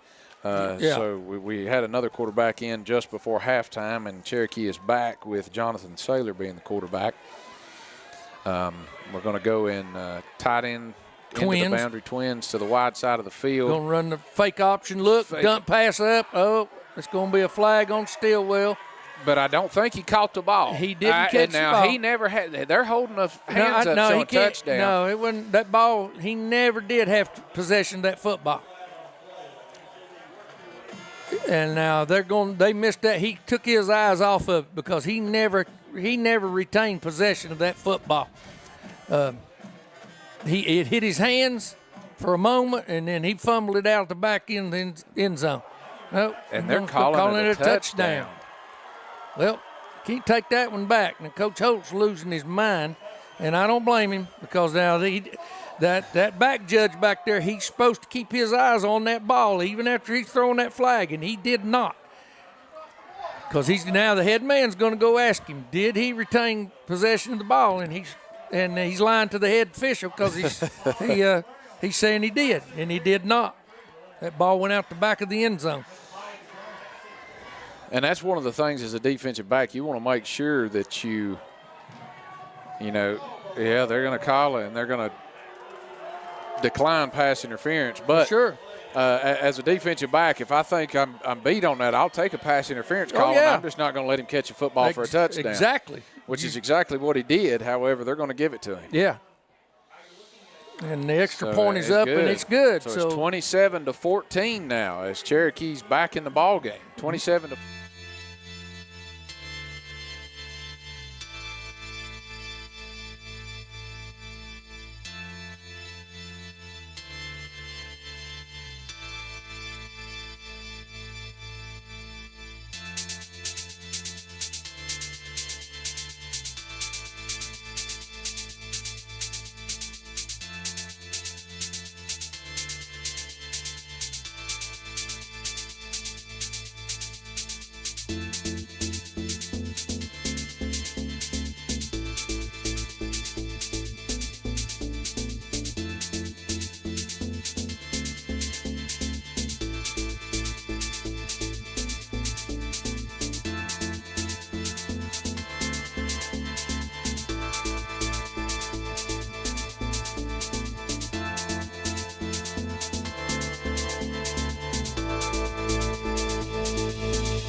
And welcome back, ladies and gentlemen. Just like that, we have a 2-score ball game as Cherokee lines up to kick from the Maroon Devil 45-yard line. Yeah, got a different kicker in there, and soccer kicker. And he was taken by Sawyer. Sawyer gets out and gets upfield. Almost to the 20, about to the 18. Almost to the 20, about down to the 18-yard line. So Swain will take over 1st and 10 on their own 18-yard line. Yeah. Now Cherokee getting happy, and we got to put the brakes on. Now we got a player down on the sideline. Looks like with a cramp, going to pop up. Oh, that'll be Sawyer. Yeah. And we can't afford to have. Yeah, he's going to be able to walk this one off, I think, in a minute. But we'll go this play with someone else in the backfield, back there with Cody. And we said before that it's moments like this that if you're in the offense, you got to say, you know what, I'm tired of this. Yeah. And I'm gonna get angry. I'm gonna get angry, right. And we got to run the football. Yeah. Schuler in the backfield back there. Him and Cody getting stuff straightened out. H-back over here into the boundary. Cody with the football. Going to pick up 4 or 5 yards. Well, no, maybe just a couple of yards. They're going to spot him a little short. I thought well, that's right. I guess that's a pretty good spot. He coming from shotgun. Well, that's true. He run a lot. So a gain of about 3 on the play, bring up 2nd and 7 or 2nd and 6. Well, we're just going to take our time, run the football, chew up the clock. Yeah, get first downs now. Get first downs. Yeah. That's the big thing. Got to get first downs. Don't get behind those chains. Go pull the backside guard. This time to Schuler. Schuler pops, breaks Gets the upfield. linebacker level. Oh, there he we goes. go. There we go. Just hang Squeezing on. that football. Squeezing that football as hard as Goodness. he can. May get run down right here. Get but out it of went bounds. out of bounds. Oh, Okay. Lord. Ooh. He got stripped. He got stripped right as he come down, which is exactly what Welch, I believe, who was running down. He's the running back for them. I think it was Welch. He knew that's exactly what he was going to have to do to try to stop that. That's a huge play, though. Huge play. I'm glad that ball went out of bounds because that's a huge play for that young man. He's able to get out there, and he's got feet now. He can absolutely move. Just hang on to that football, boy, and get up there. But good job running down the field, getting a big gain. Breaking them tackles up here, too, buddy. He pounced right off that linebacker, and he took off. So complete change of the field now as we've got 1st and 10 for the Maroon Devils at the Cherokee 29-yard line. Twins into the wide side, H-back into the boundary. Cherokee's going with the 5-man front.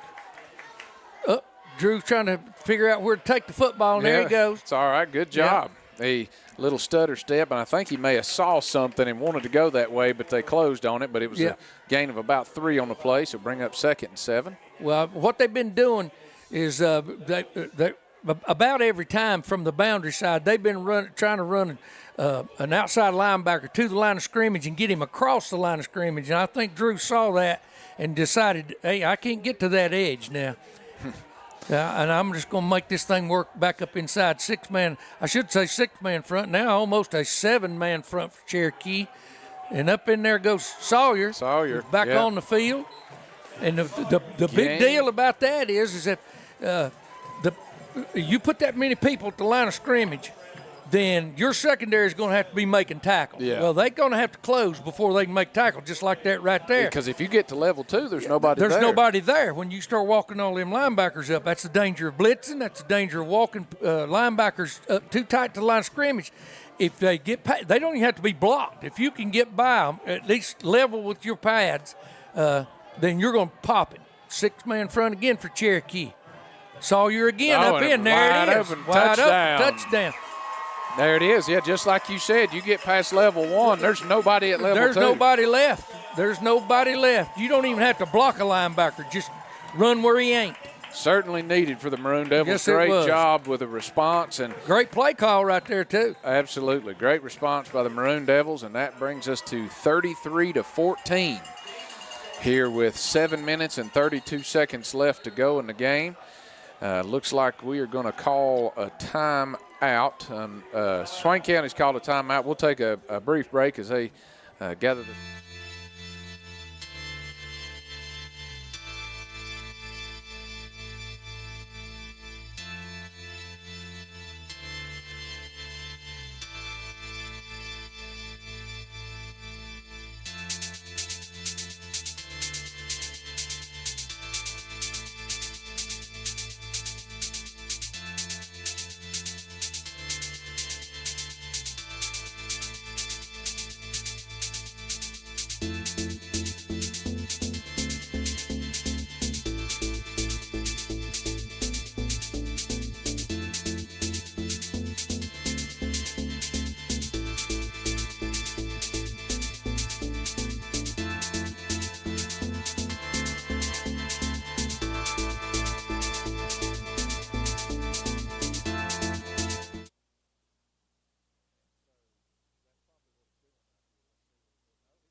Okay.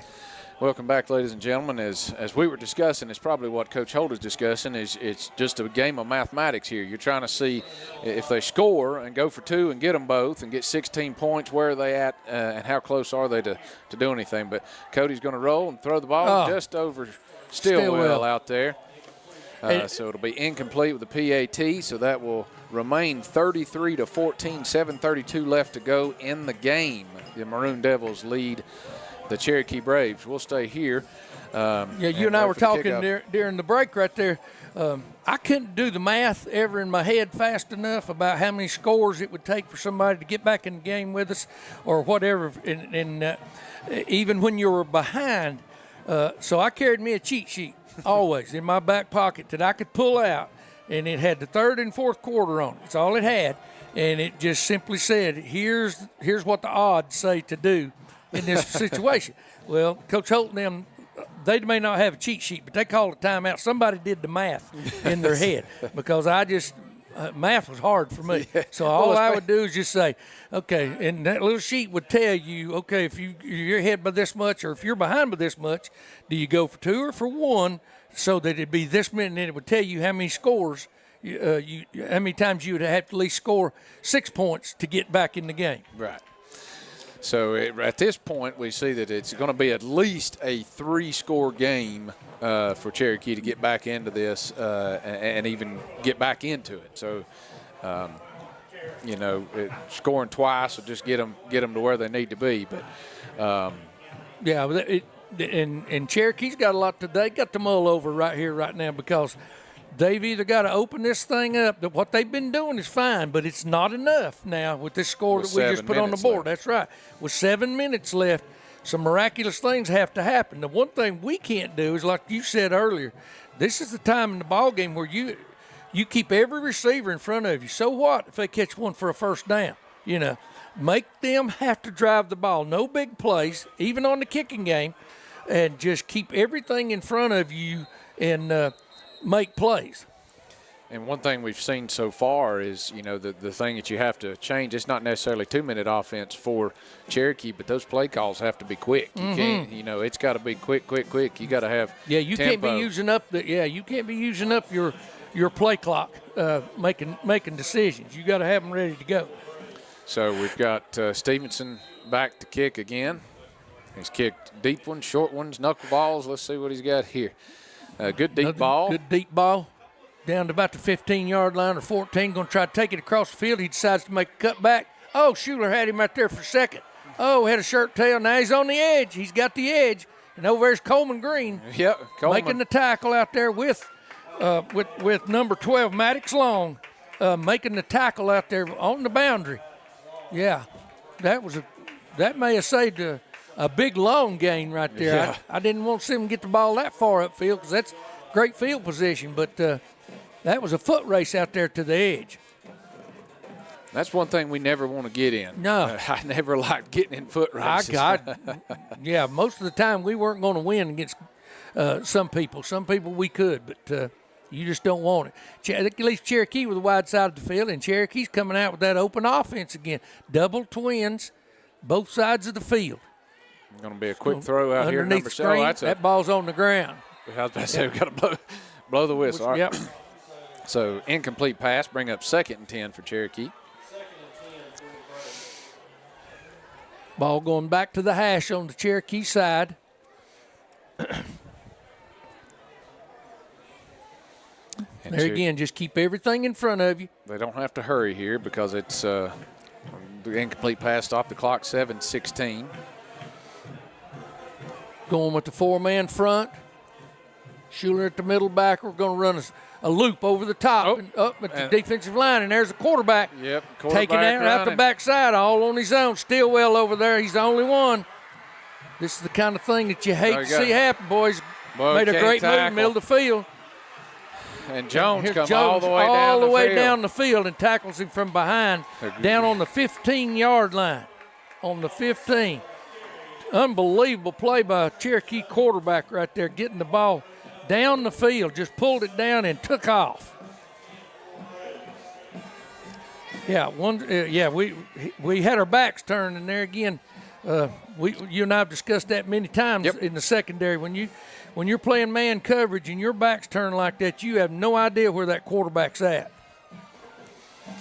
So, great job by Cherokee, and quarterback's going to be tired on this. 6:33 left. Trips out to the wide side, going to run the toss sweep that way. He's going to try to get it all the way to the edge and cut it back. Great pursuit job there. And see, that right there is all we need to do. Just keep them in front. It's a gain of 2 yards maybe, but the clock's still going to run.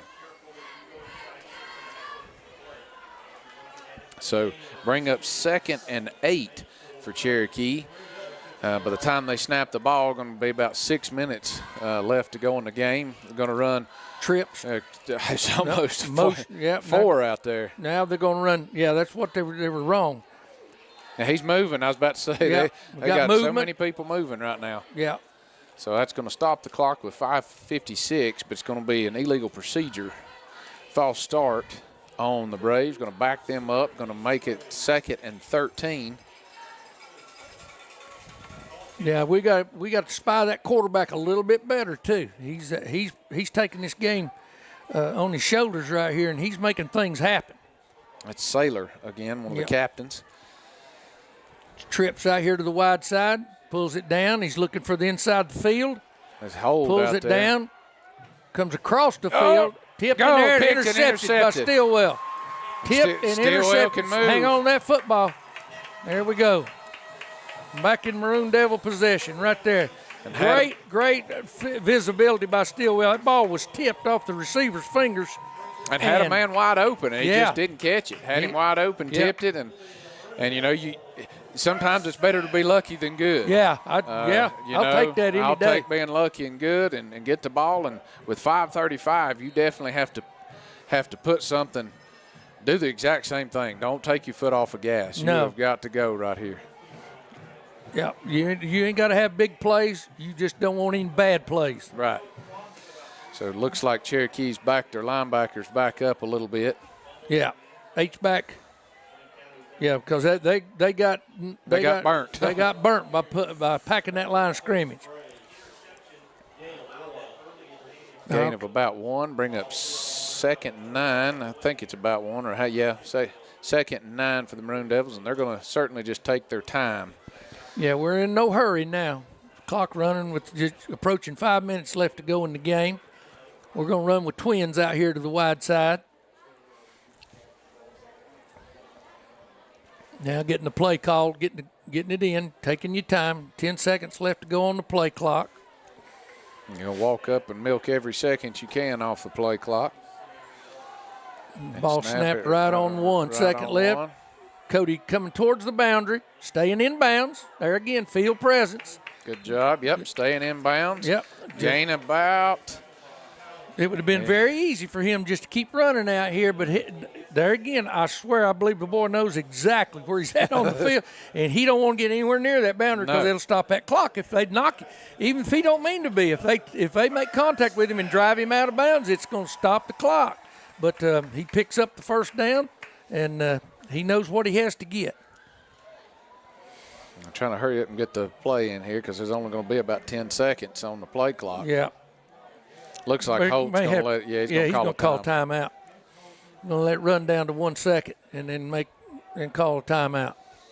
We'll stay right here. As a reminder, I said it earlier, we have both our mites and midgets. Our recreation mites and midgets are going to be playing versus Cherokee tomorrow in the first round of the playoffs. That's outstanding. Yeah, at Cherokee. So if you can make it, please go to Cherokee and cheer on those young guys as like I said, that is the future of the Maroon Devils. And watching all these guys come up playing the exact same thing as I did and everyone that's ever played usually did. And it's a great thing for those guys, and they need the support. And so if you get a chance, go out to Cherokee tomorrow. And if you've never seen that, that's fun to watch. It's fun to watch. It's absolutely sometimes it's fun. Controlled chaos, but it is. But at the same time, it's just it does my heart good because it's the purest form of football you'll see. It sure is. So if you can make it out tomorrow, Cherokee. I don't have the times, but I believe it's in the afternoons.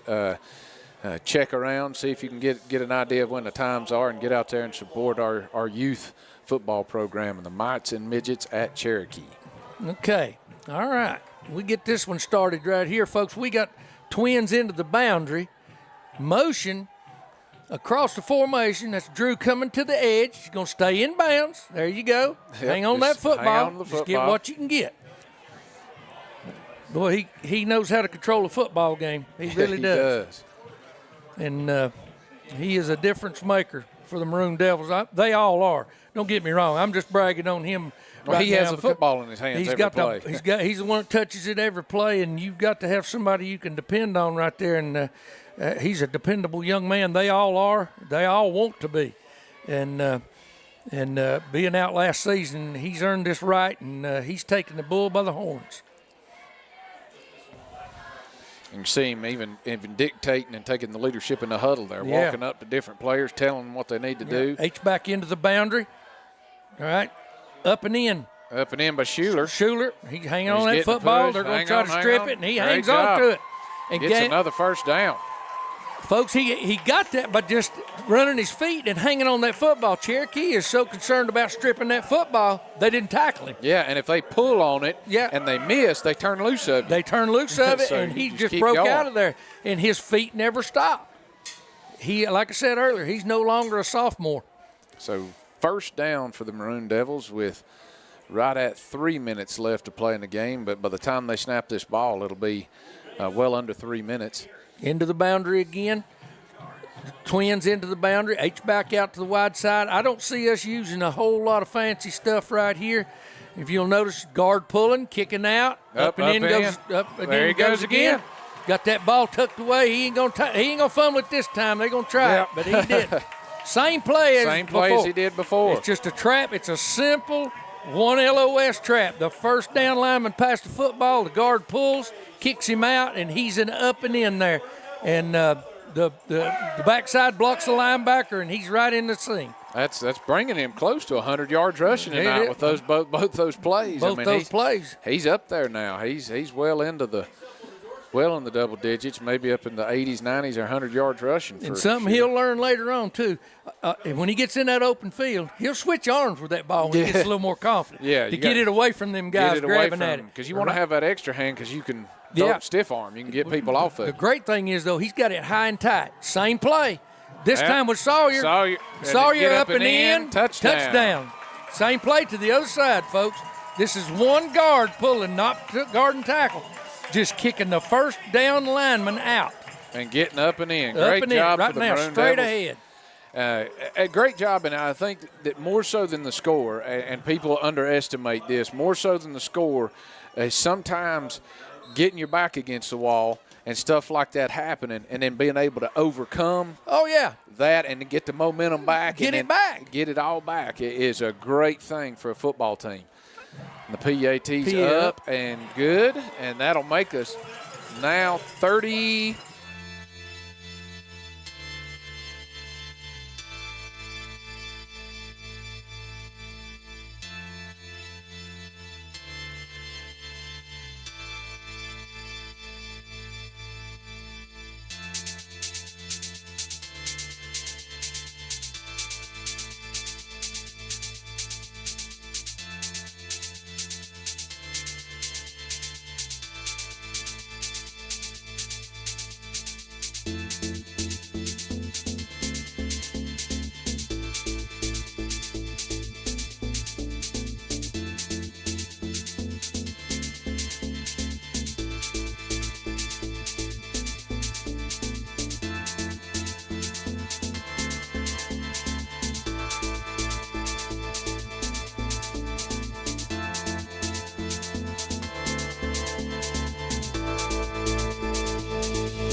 Off of them.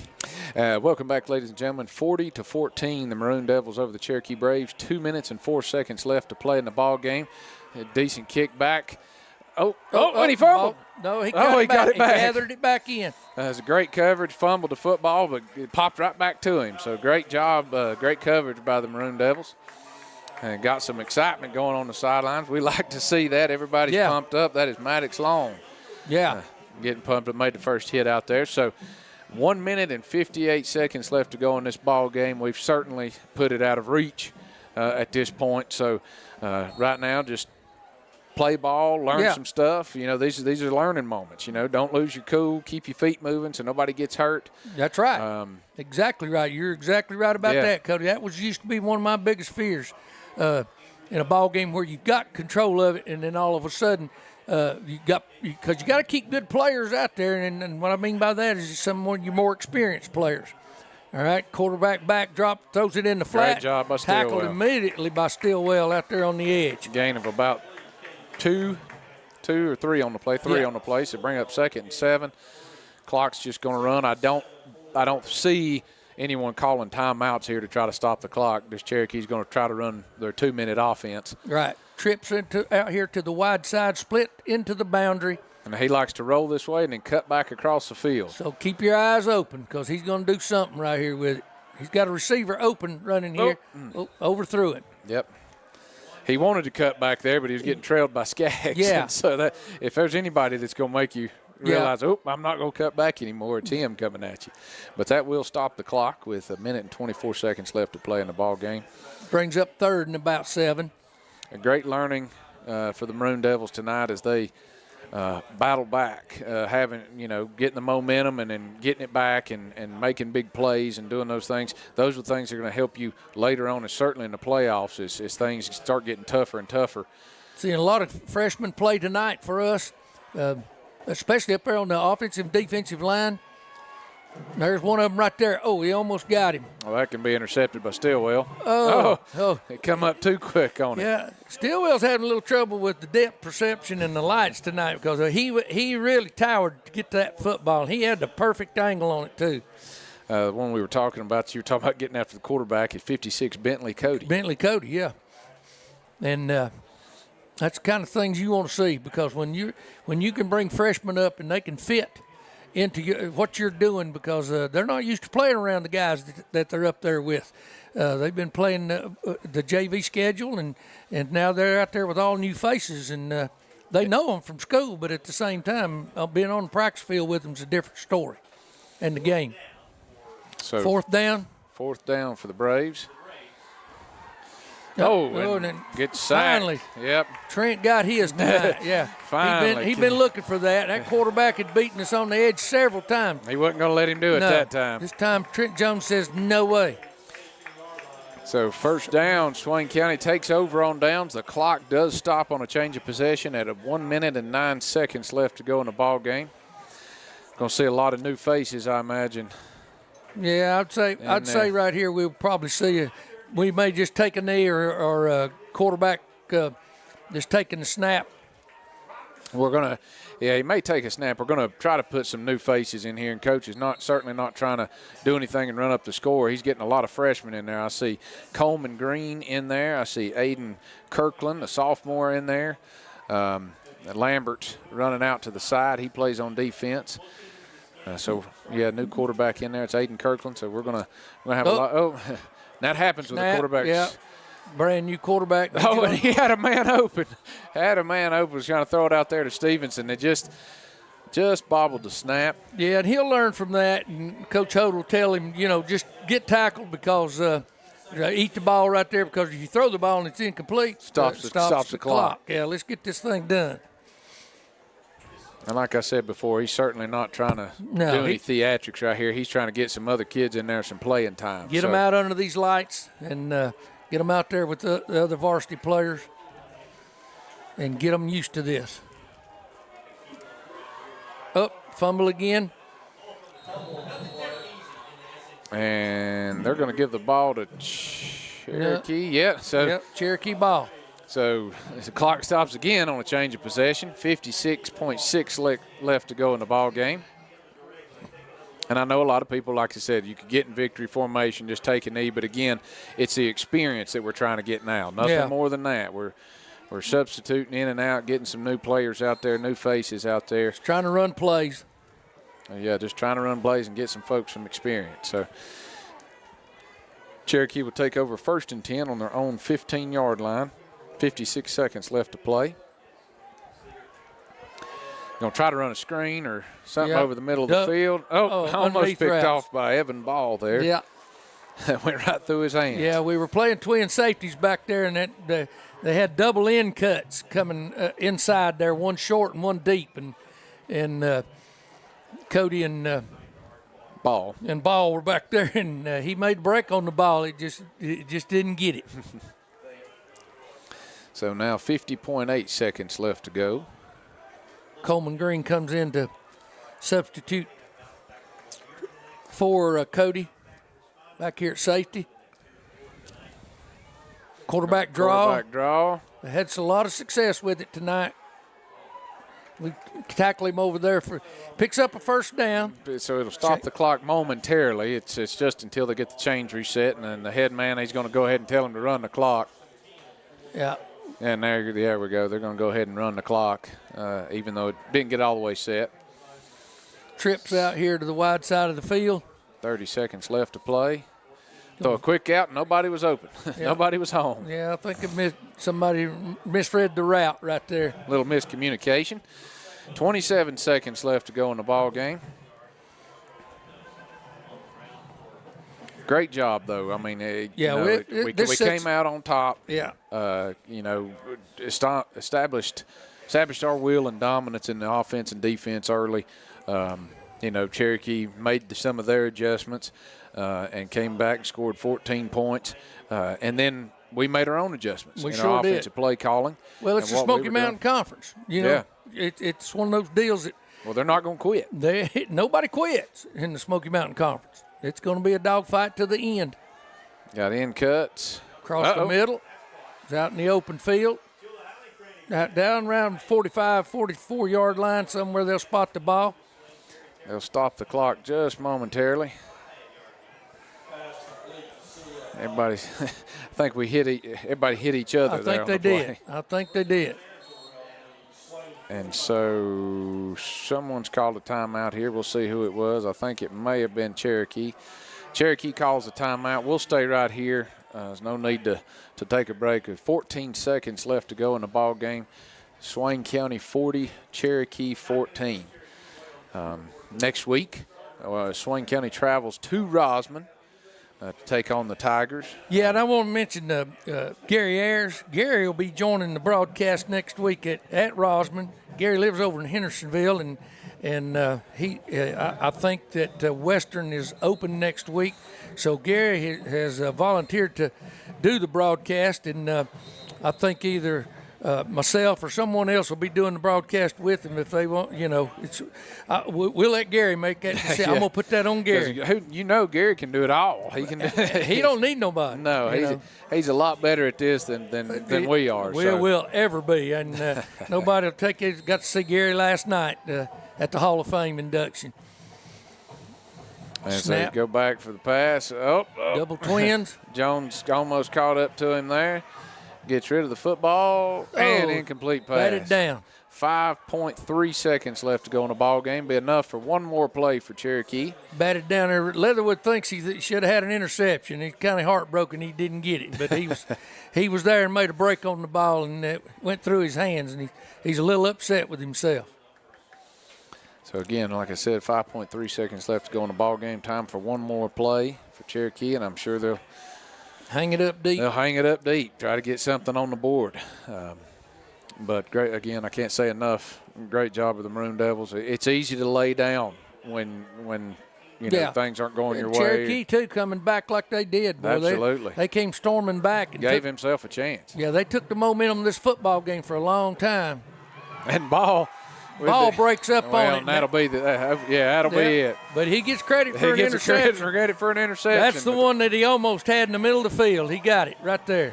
So great job by the Braves and great job by the Maroon Devils as they defeat the Braves 40-0 here at Swain County. 40-14. 40-14. Yeah. I was looking at the zeros. You looked at zeros on the time clock. So 40-14. I apologize, but great job by the Maroon Devils. Hopefully they can carry this momentum into next week as they take on the Rosman Tigers. Yeah, and we're not sure about the broadcast from Rosman next week, folks. We'll try to keep you updated. Getting reception to get the signal out over there out of Rosman. Joe Holt was talking about it earlier before the ball game. We don't know what it's going to be like, so just bear with us. We may be recording the whole thing, and you'll have to see it later.